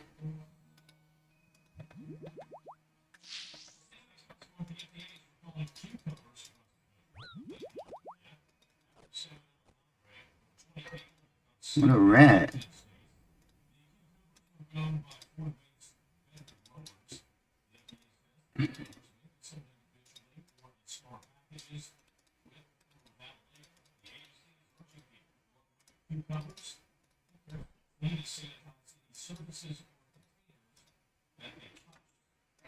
I'll kill him eventually.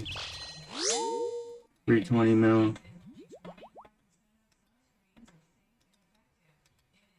of sunscreen not a nonprofit environmental working group analyzed more than 2,200 sunscreens.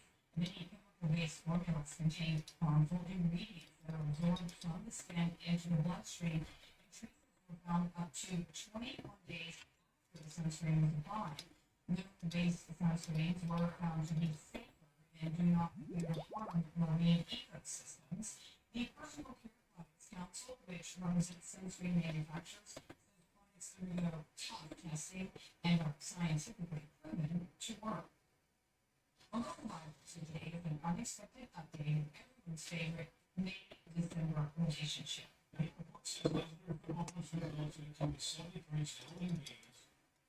24-year-old girlfriend, Jordan Hudson, New York Times feature, published this morning says that Hudson has sold just one person.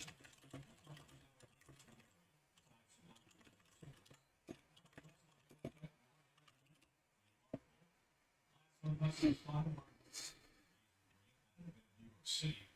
Belichick is currently the head coach of the North Carolina Tar Heels college football team. More of today's top stories up next. High-ability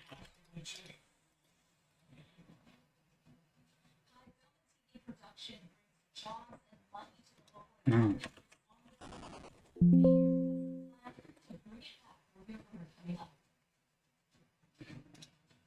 I'm giving guys since the spring home buying season, and you probably noticed more homes are for sale. So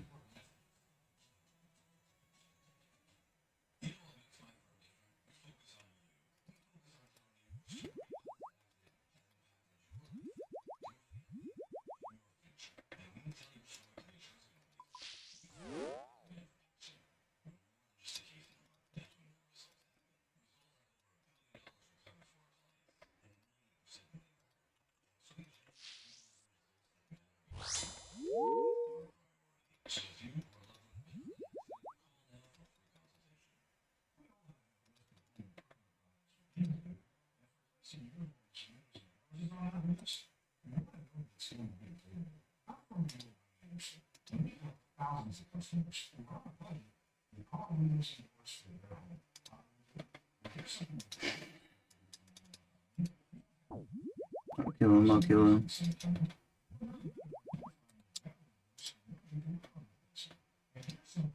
He doesn't know what he's doing anyway, so.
Yeah, that's why he skips, loser. Oh, God.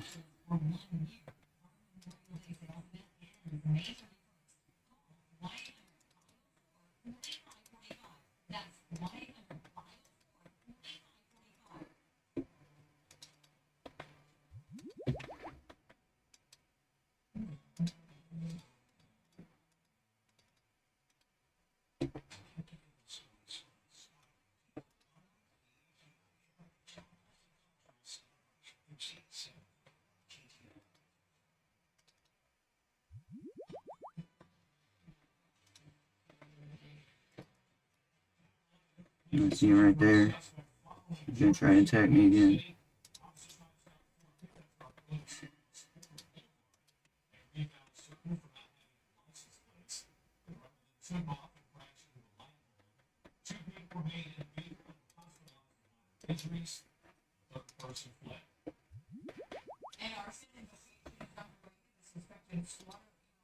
The destructure erupted in flames just before midnight in Long Beach. Police people inside the time possibly squatters. Neighbors say they've had issues with the home before. The house has caught fire in a year.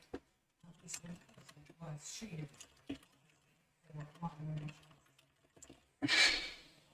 Exactly and dramatically to encourage TV film production in Los Angeles. Most of the city as film friendly as possible. KTLA Fox Sports A lockdown in the movie. For the mayor, let's talk about new cities.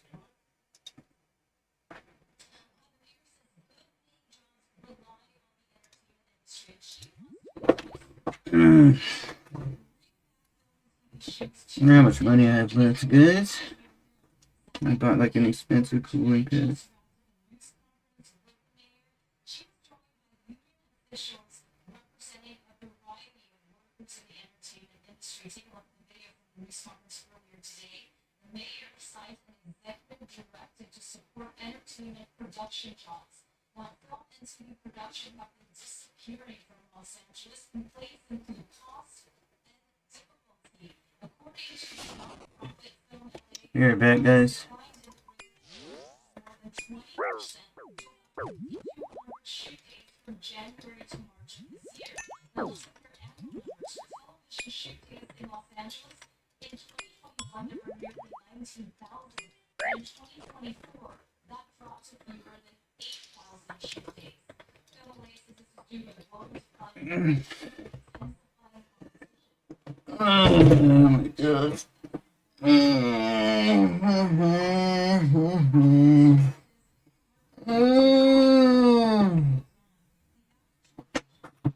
Let me see if I can ask a germatologist something.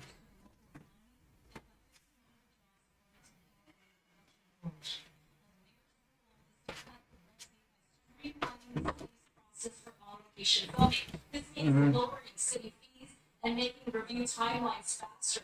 She also said today that she's calling on the state legislature to pass the governor's California Film and Television Tax Credit Program, which would make California more competitive with other states and countries.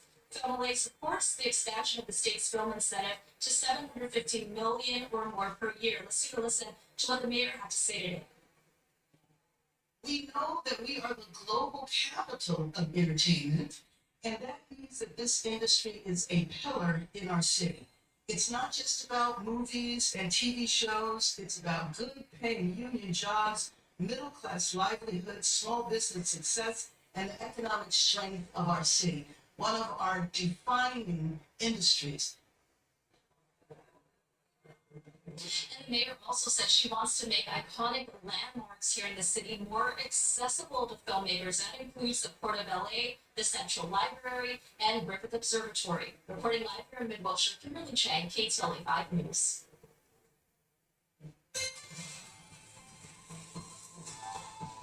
All right, time now for Super Confidential with KTLA 5's David Laskus. Yeah, here in the studio, we're talking about film buyers and some of the things they're facing. Yeah, well, I mean, this is typically the time when home sales really pick up. It is the spring home buying season. And if you've looked around, you probably noticed a whole lot more for sale signs out in your neighborhood than you might have a year ago. And you are correct. Indeed, inventory is way up. So why aren't sales rising as well? Well, according to real estate agents, it's because of what they're calling aspirational pricing. Sellers are continuing to price their homes at, well, pandemic levels, well above what market conditions might suggest. And that often leads to price cuts, but agents say the lower price is still higher than what many potential buyers still want to spend.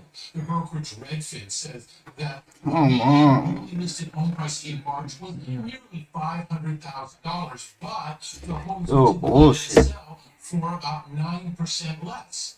Inventory was up about 30% last month from a year before. Realtor.com said that more listings are on the way. All right, some big announcements from Elon Musk. Yeah, Elon Musk has apparently gotten the message that his far-right political interests have caused some hits to Tesla's sales and brand value, and as a result, he's stepping back a little bit. He said today at a business event in Qatar that he plans to spend, quote, a lot less on political donations in the future. Asked to elaborate, Musk said, quote, I think I've done enough. Musk was now President Trump's chief financial backer and has played a prominent role in the second Trump administration. However, Tesla sales worldwide and the company's share price have taken hits in recent months, which analysts have attributed to Musk's political activities. Tesla shareholders, meanwhile, have lamented the fact the CEO seems to have shown a lack of interest in the car maker. Musk said today that he will continue leading Tesla for at least the next 5 years. Sort of confused about what this is saying. They're nice pants, but Levi's dropping them. They're nice pants? Nice Pants was part of their marketing core of Dockers. And the story here is Levi's is selling its Dockers brand for a hefty $311 million as the company continues to strengthen its focus on denim. Not a surprise for Levi's. The buyer of Dockers is Authentic Brands Group. That's a company that acquires troubled brands and then attempts to turn them around. For example, Authentic already oversees Forever 21 and Reebok and Nautica. Levi's said last fall that it was looking to put Dockers up for sale. The company launched Dockers all the way back in 1986 to expand into khakis at a time when the Gap was, well, still the Gap. Levi's had pitched Dockers to guys as sort of a fast track to good fashion sense. And coming up in the 4 o'clock hour, I will have exclusive comments from the last man in America still wearing Dockers. That would be... Right? Yeah. Yes. Okay, we'll see you then. Can't wait for that interview.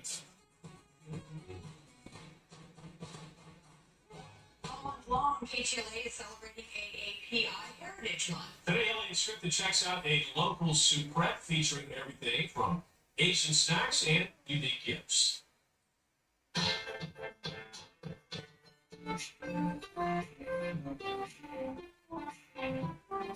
Supermarkets, our version is a specialty market because we don't just have snacks or drinks, so we have kettle, we have soaps, we have books, and just everything. I really wanted it to become a place for downtown residents to come and just feel like a one-stop shop. My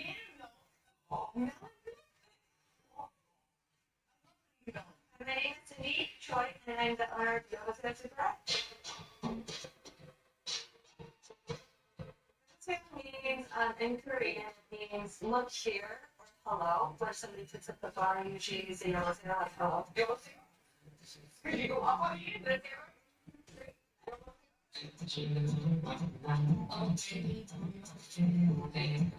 Asian culture in general, just having a moment. I love pho, and it's just like a pho that you can make at home. This is pretty much all the spices you need to make the broth for the pho. You've got free barbecue beef roll. It's actually one of my favorite brands of tonkatsu, but in Korea. It's a quinoa and you just like to come to open a cigarette. It actually started during COVID. We were looking for a roaster space for our coffee shop that we have across the street, and we came upon this space, and I saw a bunch of pop-ups happening throughout the city with like all these small businesses with just showcasing their products, and I was like, how do we create a space for these brands where we can highlight them, and then we can call it their own, you know, and it can be served there. Alright, I'm back. Sorry guys, it's fucking a struggle, man.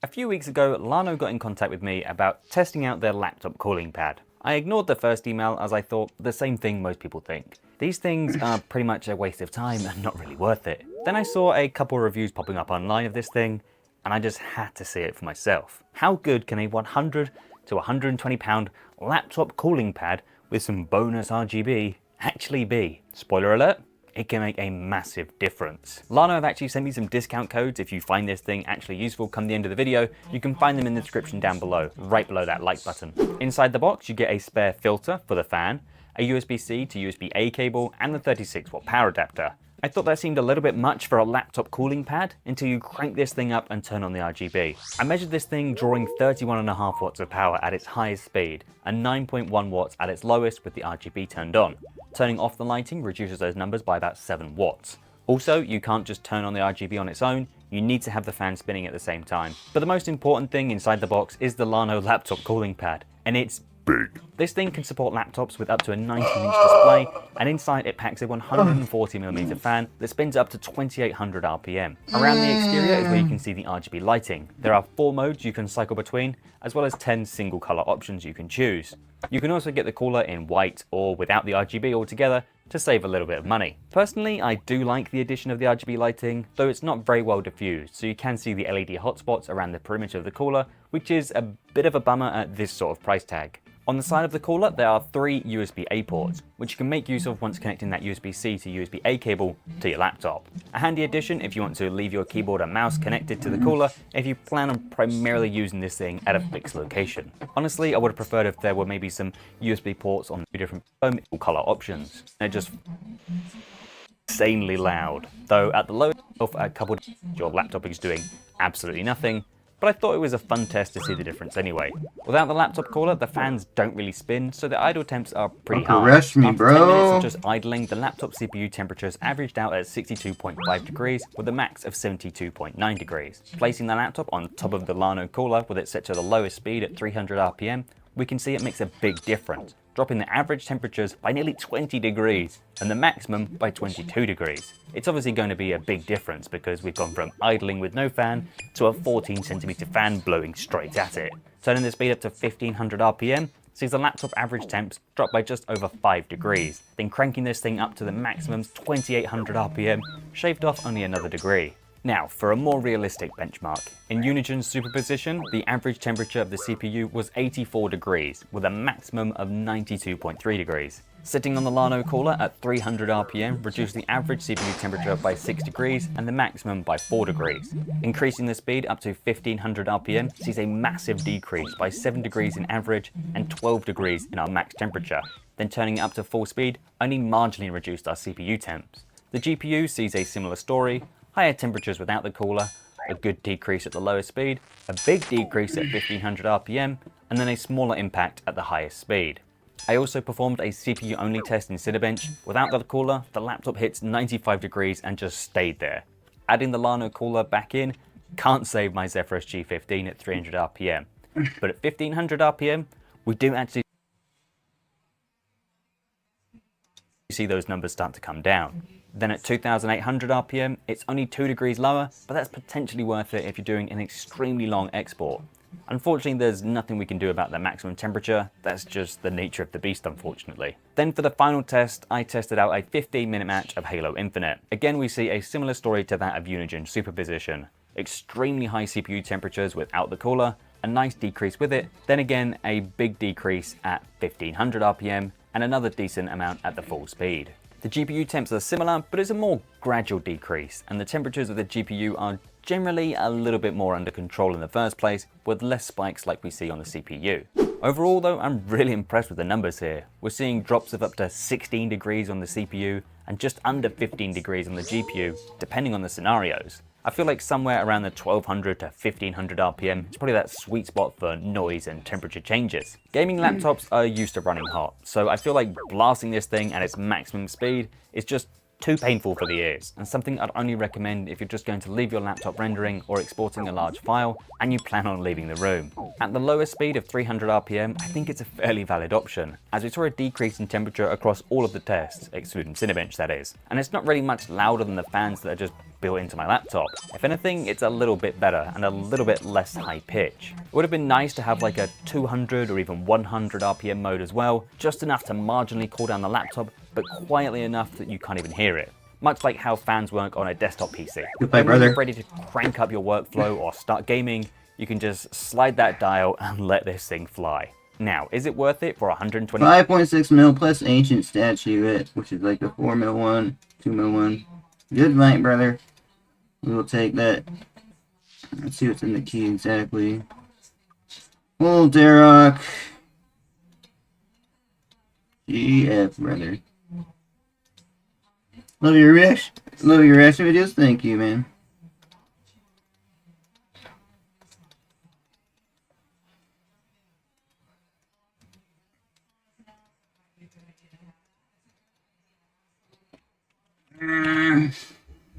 Finally got a clip. £20 or about $130 in the US? Well, honestly, that's going to come down to your workflow and how much your laptop is struggling to keep itself cool. This thing is massive. It takes up a lot of room on the desk, and the placement of power and USB ports is pretty frustrating. If this thing had more options for ports, like a pluggable USB-C dock with a HDMI or SD cards and Ethernet, I think it would be a very interesting option and would definitely make this thing's price much more appealing. Though as it stands, I think it's quite hard to justify for most users, as it's not comfortable for day-to-day use because it puts your laptop several inches in the air. I think the best thing I can suggest is that you just try it out for yourself. Order one online, try it out with your laptop at different speeds and tests, and see if it makes a difference for your workflow. If it doesn't, then I guess you just return it if it's not useful for its intended purpose. Anyway guys, that brings us to the end of the video.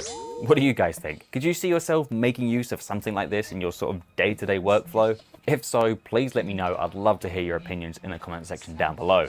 If you've enjoyed this video, make sure you give it a like, and if my face hasn't offended you, don't forget to get subscribed. If you are interested in checking out this laptop cooler from Lano or any extras I may have mentioned, make sure you check the description for my affiliate links and those discount codes. I'll catch you in the next one, guys. Cheers.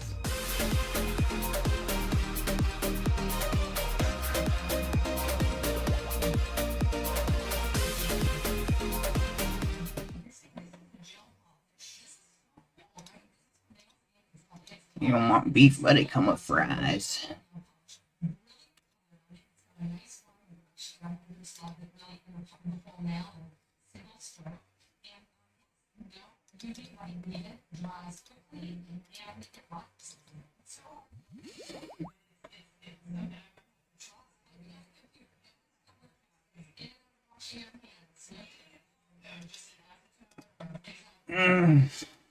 This is, or was, my 2022 Tesla Model 3. The only thing sadder than seeing your Tesla get towed away is knowing that you still owe money on it, and I still owed money on it. It was later deemed a total loss due to the battery damage. The crazy part is that this actually worked out really well for me. I actually, believe it or not, made money off this somehow. So in this video, I'll show you what happened and explain the process I had to go through with Tesla insurance and my loan. So first off, no, my battery didn't just randomly die. What happened was my fault. Well, technically it was my fault. You guys let me know what you think. I was driving home at 3 a.m. because I did a Baker to Vegas relay race. That was my part of the relay. Very late at night, I had a great run. It was a great night until this happened. Do you see this thing in the middle of the road here? Well, I didn't. By the time I saw it, it was too late. I couldn't go around, I had no time to swerve, I had no choice but to try to go over it. And it was basically Lowest speed of 300 RPM, I think and it's not really much louder than the fans that not clear it. It all happens so fast on video, but my front two tires went airborne. It was actually pretty scary for a second. Luckily, I didn't lose control, everything was fine, but I knew that it was pretty bad. And almost immediately I got alerts on my Tesla like car may not start and high voltage battery damage, which does not sound good. Also, I had zero regen braking. It was like gone completely, and my acceleration was severely limited. Luckily, I wasn't far from home, and when I got home, I decided to park in front of my house instead of my garage, just in case my car didn't restart, so I got some of my stuff out as well. And that was a good choice because, like the Tesla had warned me, the next morning my car was basically a brick outside in front of my house. It did not start, it did not open, it was just there. I also found something leaking outside from my Tesla all over the street. But if my HOA is watching, I don't know what that is, don't know where it came from, and also give me a break about my plants. I am working on it.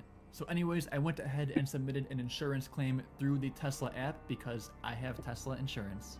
They wanted me to take pictures of my car. I couldn't get too much underneath. I couldn't see the extent of the damage, but based on everything so far, I knew it probably wasn't good. The next day, Tesla Insurance sent a tow truck to my house to take my car to the service center, and a few days later, I got a repair cost estimate. Are you guys ready? Take a guess at what you think it is. and I will tell you it was $24,976.79. My deductible was $1,000, so at worst I thought I would be paying that. But with that repair cost, I pretty much knew my car would be totaled because I wasn't even sure if it was worth that much. And I was pretty certain because I actually had a few trade-in estimates from the week before because, believe it or not, I was getting ready to list this car for sale. But not so fast because they revised my estimate like the next day and gave me a new repair estimate which was significantly less, a total of $13,500. Lower speed of 300 RPM, I think it's a fairly valid option. Why or how they got this new number? They told me because I have Tesla insurance, I get half off of Tesla parts. But in reality, that doesn't impact me at all. I pay my deductible, they get half off Tesla parts, not me. But now I found myself in a situation where my car, not even worth $25,000, may be getting $25,000 worth of repairs and getting sent back to me.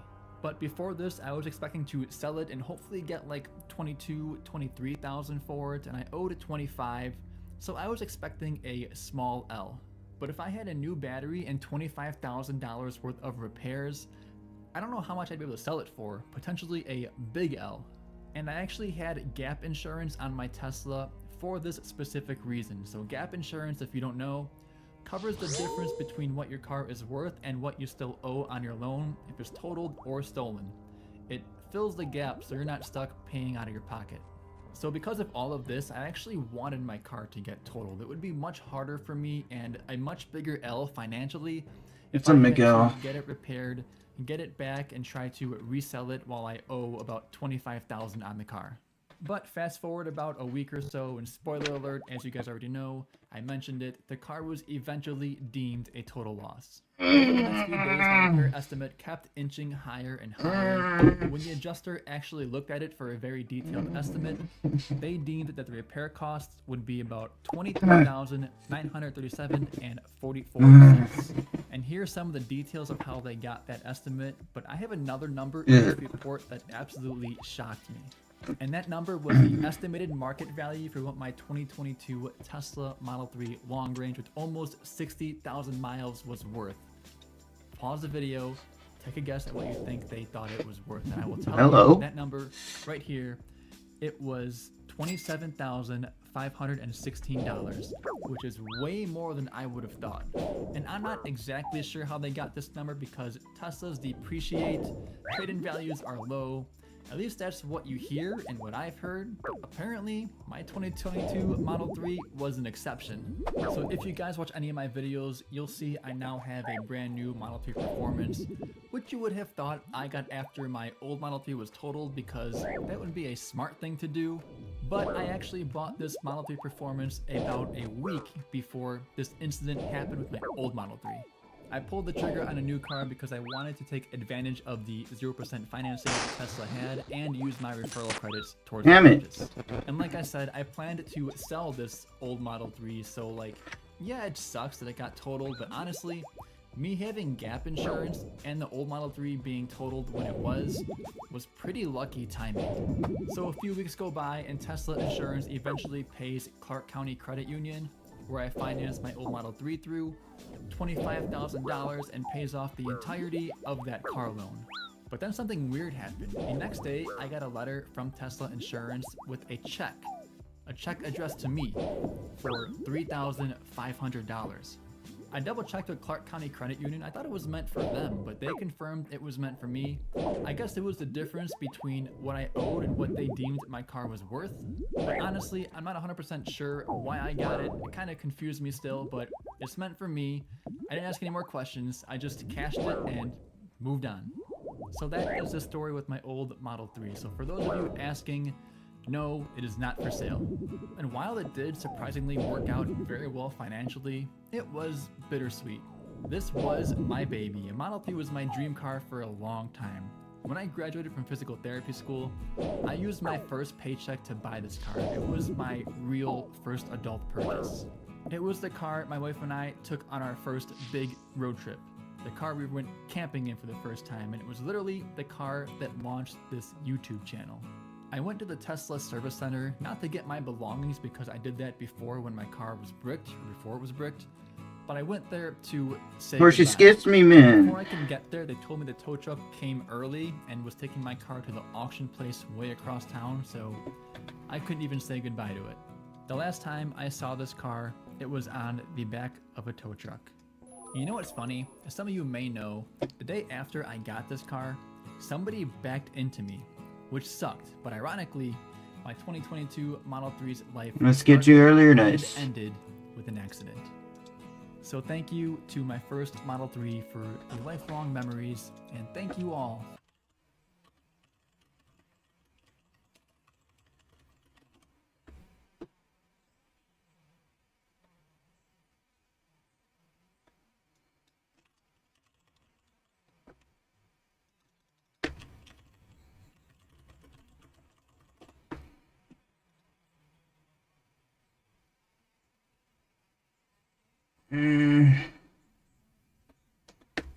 Big puppy. There's the big puppy.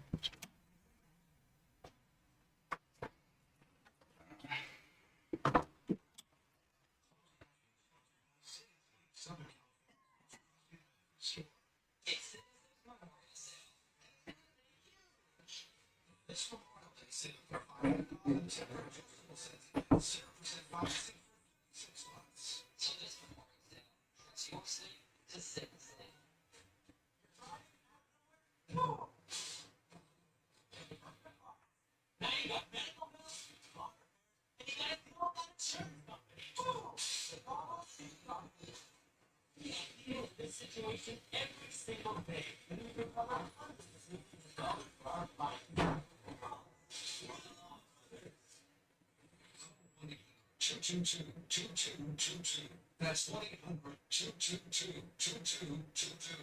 Some things are just better than our flooring experts come to you so you can compare hundreds of samples to our home. It's our best sale of the year. Get up to 45% off your entire project.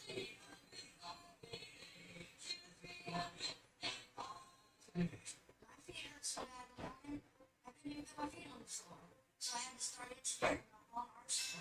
So I got that, then put this in there, this one around it before I added another one of these in. I went to Good Feet, gave me this. So I built all this together to engineer the solution of my paint. And if I would just gone to Good Feet, I'd been better off in the first place.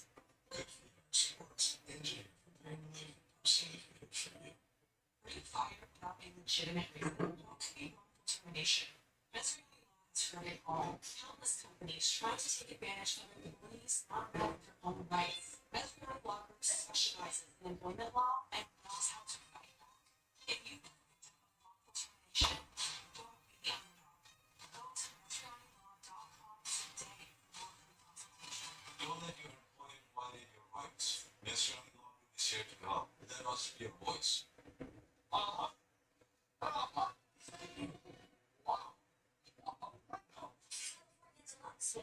They will take the chip house.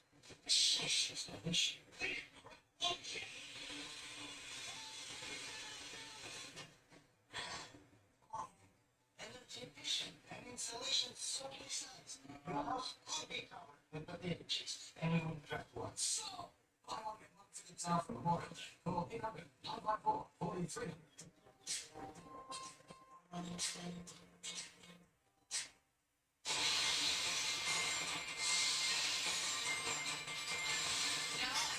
President Trump is about to announce his initial plans for the Golden Dome missile defense system. For the last several months, the Pentagon has been developing options, and the Trump administration has reportedly chosen the most expensive plan, with an initial cost ranging between $30 and $100 billion. If it happens, the system would mark the first time that the U.S. would put weapons in space, which could be fired to destroy an incoming missile during flight. The president is expected to speak soon at the White House, and we will bring that to you live once it happens, and we'll have much more on the story during the KTLA 5 News at 1. Thanks again for joining us for the KTLA 5 News at noon. I'm Glenn Warren. And Department investigators have uncovered a possible motive in a deadly explosion at a Palm Springs fertility clinic. The FBI has deemed the incident an act of terrorism. These guys person Chip goes live down, Palm Springs with the details. Chip.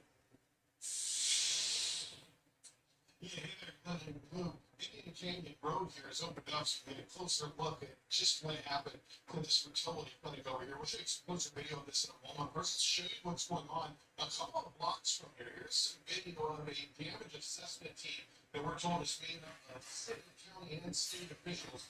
They have been going around the surrounding blocks around where this explosion happened, trying to get an assessment of all the damage that was done, because there was a lot more on that in a moment. But here's some more of that new video in today. You're seeing on your screen now. You see the American Reproductive Center's building there. What it looks like now after that bomb went off on Saturday at around 11 a.m. The bomb appeared to be inside of a 2010 Ford Fusion, and it was a lot of explosives. How much explosives? Let's show you that in a moment. First, let's show you a video of the suspect, Guy Marcus. Here's a picture of him. He's the 25-year-old from 29 Palms, believed to be responsible for this. The FBI confirms that it did confirm his identity through DNA. He was the only one killed in this explosion, thankfully. And thankfully, the embryos and eggs and other material at that fertility clinic was safe. We're told that they were able to save that, so that is the good news. But now let's talk about how wide this explosion was. We were talking about a moment ago. Here's some Google Maps where you can see just how far some of the damage was felt from this bomb. You see the first line there. The circle, the starting circle is where the bomb went off. You see the one where it's about 600 feet away. That was an LGBTQ center. Then about 500 feet away, the next one, that is the Velvet Rope Hotel, a little boutique hotel here in Palm Springs. That hotel, there were people there. We're told by the owner that parts of the car, again, this is 500 feet away, parts of the car actually fell into the swimming pool. That's how big this explosion was. But one bad part for that owner and others, they're finding out their insurance policies don't cover terrorism. We talked to Palm Springs Mayor about that earlier this morning. He says the city is looking into how they might be able to help some of these businesses. In talking to some of the businesses, we understand that many of them have not checked the terrorism box when they renew their insurance. So that's creating an incredible hardship. And that's part of what the assessment is for today. It's to come up with an understanding of what that financial impact is to our community. So we then can talk to the state and the county and see what support might be available.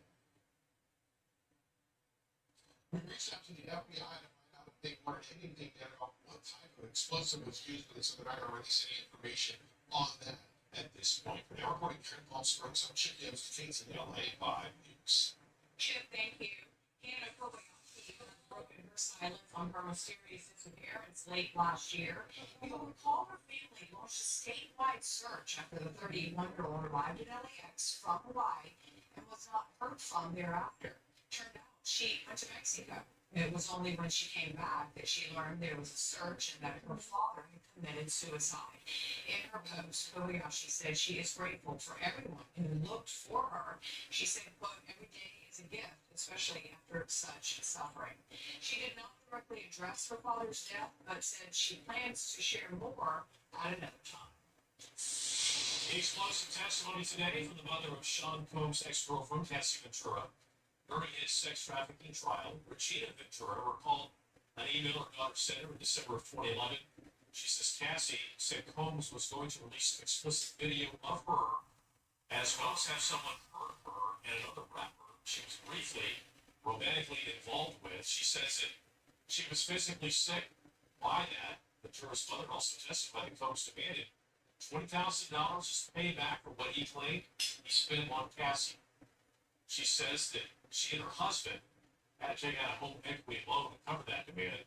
Combs is accused of being the ringleader of an alleged enterprise that abused and coerced women and participating in drug-filled sex parties.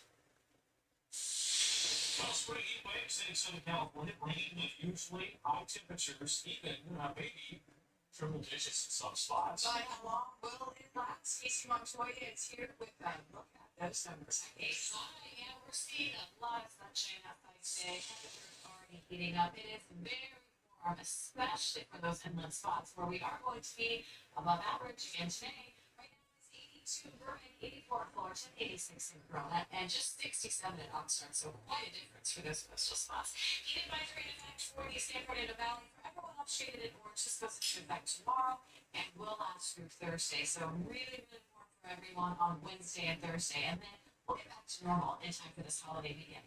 91 will be the high for Palmdale today, 84 for Van Nuys, up to 94 for Woodland Mills this afternoon, 83 for Long Beach, 93 this afternoon in Pomona, 89 for Yorba Linda, mid-70s for all those Orange County beaches, and 94 for Riverside. Back to you. With temperatures on the rise, you need to be careful if you're spending time outdoors during the hottest parts of the day. Occasionally, the bonus at Roseville with some tips on how to stay cool during this heat wave. Hi there, guys. That's right. No more May gray. It's officially starting to feel like summer. It's already pretty warm here at the Roseville. But take a look behind me. These folks coming out pretty earlier this morning to get their walk in, to get their exercise in, and that's exactly what you want to do. Listen to the experts on these hot days. You want to make sure you avoid any type of strenuous activity or workouts outside when the weather is this toasty. And it's going to be warm over the next few days. The hottest days are expected to be Wednesday, Thursday, peaking on Wednesday, and a heat advisory will take effect 11 a.m. Tuesday in the Santa Monica Mountain areas, Calabasas, the Roaring Hills, San Fernando Valley, continuing until 9 o'clock Thursday evening. A separate heat advisory will be in place from 11 a.m. Wednesday until 9 p.m. Thursday for the Santa Clarita Valley, San Gabriel Valley, Los Angeles County coastline stretching to downtown LA. We could see triple-digit heat across the board. A cooling trend, however, is expected to start on Friday and continue until Memorial Day weekend. And again, avoid strenuous activity outdoors from 10 a.m. to 6 p.m. on the hottest day. Common sense gets you through it. And make sure that you're not overdoing it. Just stay hydrated, stay safe, stay cool. I mean, it is what it is. That's we're out there taking a nice walk, enjoying it. It's beautiful, it's hot, but you gotta keep your water. And the Roseville here isn't just for people coming out for a walk, but they love to bring their pets here. So make sure they have some protective gear on their feet come 2, 3 o'clock in the afternoon because this cement here is going to feel super hot. Listen, back to you. Involving Newark Liberty International Airport, the FAA says the Philadelphia Air Traffic Control Center, responsible for handling flights at Newark, lost radio frequencies for a few seconds at 11:35 yesterday morning. Officials say all aircraft were at a safe distance from each other during that outage. This was the fourth incident affecting Newark Airport since April 28th. But the airport has been dealing with equipment and staffing issues. The FAA says upgrades to the nation's air traffic control system are underway. A top official in President Trump's Justice Department is suggesting that former President Biden's wife, Dr. Jill Biden, could be charged with elder abuse. Former LA radio talk show host Leo Terrell, who was appointed by President Trump to serve in the U.S. Attorney General's office, claims that Jill Biden knew about her husband's health problems and covered them up. Meantime, President Trump said yesterday Biden's prostate cancer diagnosis is very sad that the American people were not informed a long time ago. He suggested there was a cover-up inside the White House for among his doctors. Today, President Trump met House Republicans on Capitol Hill, pushing them to get his spending bill across the finish line by the end of this week. But despite his efforts, the future of the legislation remains uncertain. KTLA 5 Shirley has more from Washington, D.C. And a lot of that uncertainty is coming from divisions within the GOP over just how strict the spending cuts in this bill should be. President Donald Trump sounding optimistic as he left the Capitol after trying to corral GOP House lawmakers in line on his so-called big beautiful spending bill. But several GOP holdouts remain opposed, even after House Speaker Mike Johnson made concessions to bring them on board, including cuts to green energy initiatives and stricter Medicaid overhauls. The scope and meaning of this. One sticking point remains the state and local tax or SALT deductions. President Trump told blue state Republican lawmakers to accept a deal offered by Speaker Johnson last night and take up high taxes with their own governors. Democrat governors still are doing damage to the state of all the states. I've said repeatedly, that is insufficient. We will continue the dialogue with leadership. As it stands right now, I do not support the bill. But a bill that does too much could turn on other Republicans needed for its passage. We're going to get this done. It's happening now. It's something good for weeks. Even with the president at the Capitol, Speaker Johnson knows he's got an uphill balancing act with some in his own party. If we do not accomplish this mission, every one of you, all you recommend is the highest tax increase that you've ever had. Some lawmakers hope the president's appearance makes a difference. He's always the closest. And even with the president's push, the future of this legislation remains uncertain in the Senate. Right now, there are some Senate Republicans who say they can't vote for the legislation in its current form. Reporting in Washington, I'm Trevor Shirley, KTLA 5 News. Elon Musk says he's planning to spend much less on future political donations. The world's richest person was the country's biggest donor in 2024, helping President Trump get elected. But at an interview at the Qatar Economic Forum, Musk said, "Quote, I think I've done enough." Much disclosed over $290 million in federal spending on the last election cycle, most of which went to a super PAC that backed President Trump. Top stories here next to noon, including an update on the statue grab at a West Hollywood pot shop owned by actor Woody Harrelson and TVO still armed. KTLA Time at 2, brought to you by Dominions from Adrian. You don't pay me. Call me up at all settings today. Attorney Juan Dominguez, if you suffer an accident, you deserve the best. After my auto accident, my insurance company wasn't doing enough to protect my rights. I contacted the Dominguez firm, and I revealed the compassion and concern right away. Let us take care of the medical bills and the rest. After my injury accident, the Dominguez firm was by my side every step of the way. The Dominguez firm took care of everything. We'll get you the compensation you deserve. The Dominguez firm is for lawyers over all sevens. A brand new exhibition featuring one of the earliest known copies of the Old Testament alongside hundreds of ancient treasures. A collection never before on display. Dead Sea Scrolls, open now at the Lincoln Library.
And more than $2 billion of settlements in California. No one's won as much for their funds, so as long as you go in rights, protecting you since 1972.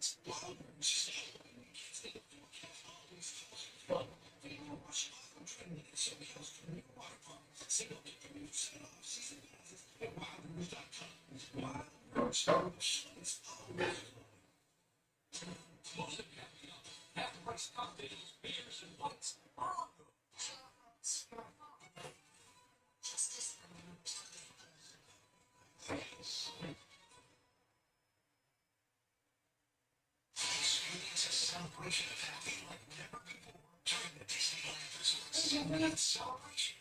Most of the money used at 5 and 6 a.m. all this week from your chance to win a value or having money on tickets to Disneyland or Disney California Adventure Park. Find your happy day at the Disneyland Resort.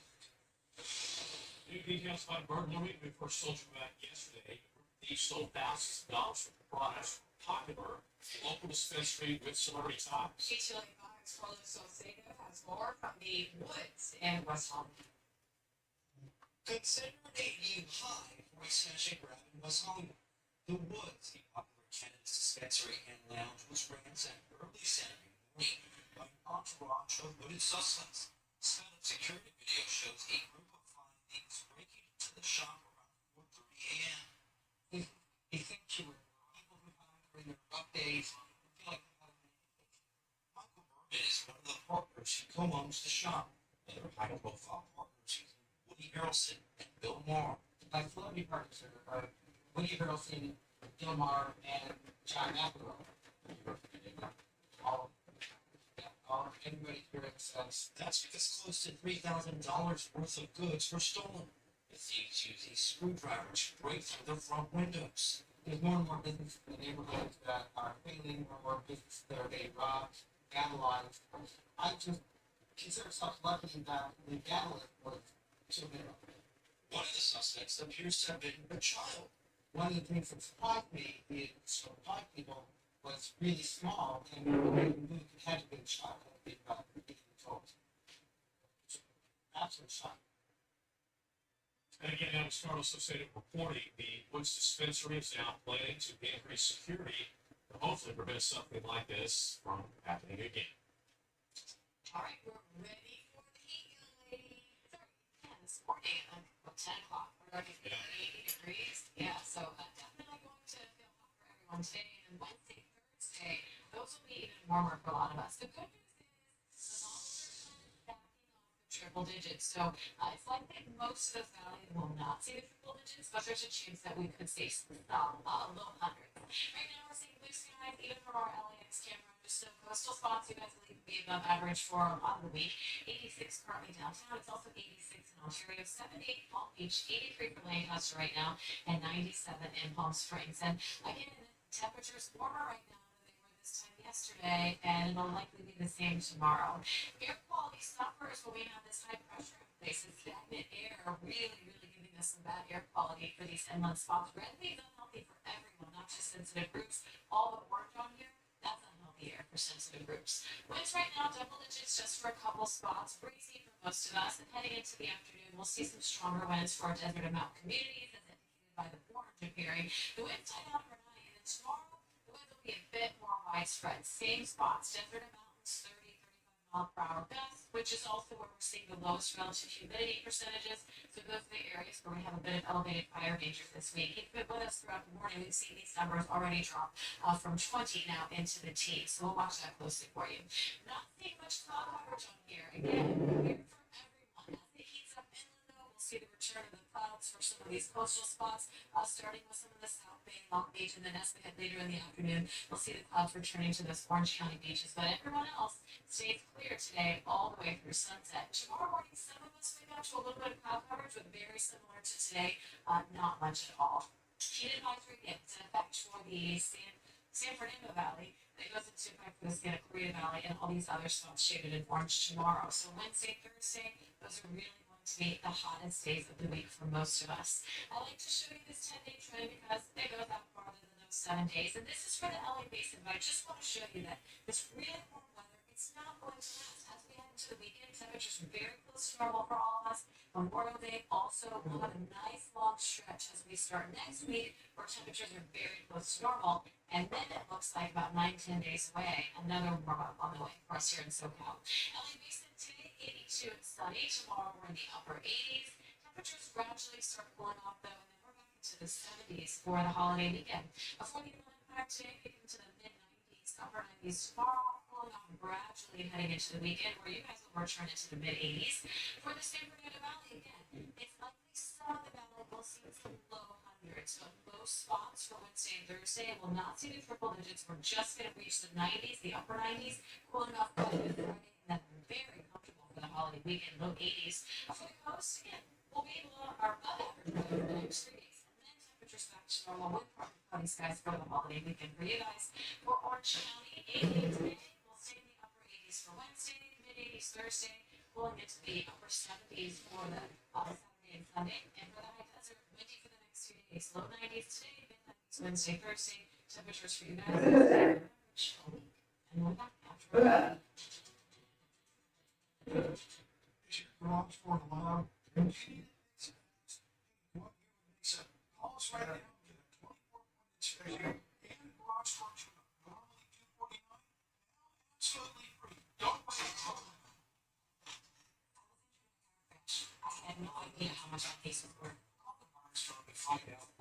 case could be working. You can get the best result possible.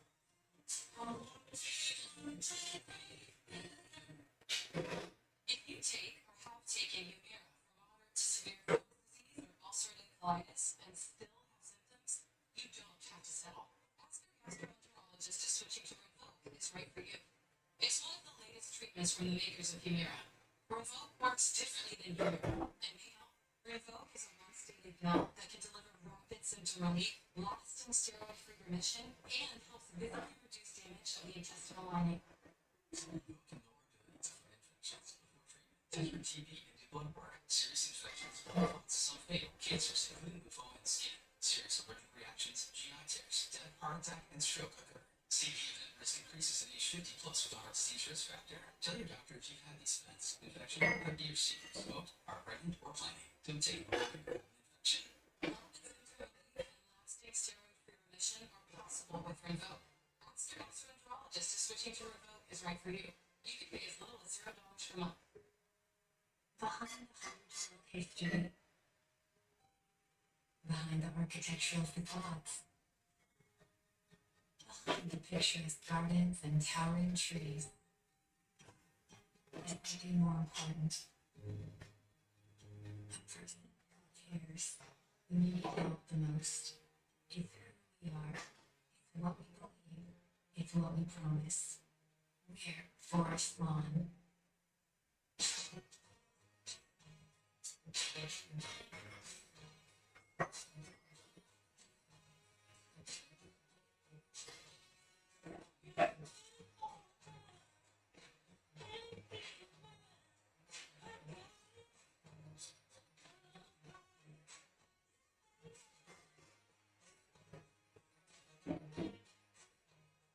Breathe here at Living Spaces. One minute, they know. The car was hit so hard we were both knocked out. My sister died. She said, they weren't going to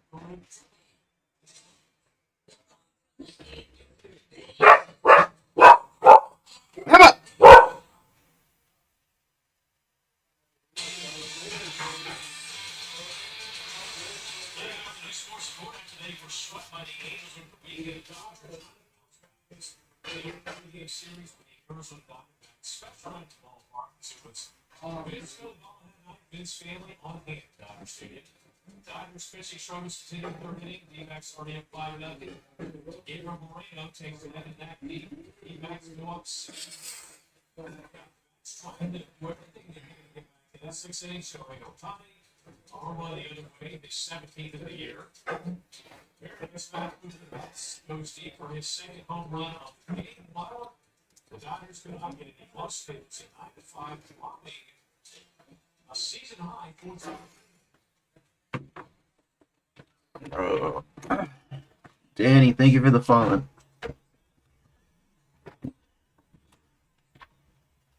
Thank you for skipping me.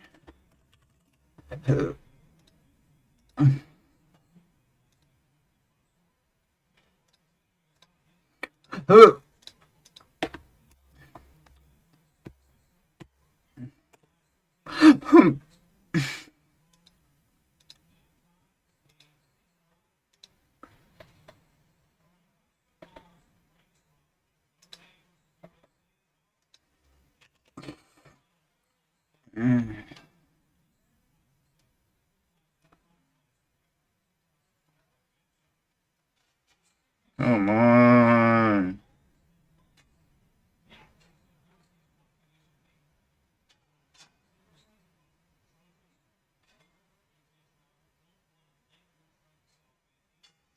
Why does my fingerprint no longer fucking work, bro? Who it is?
Mm.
I'm gonna take a break, guys. I'm having a nap.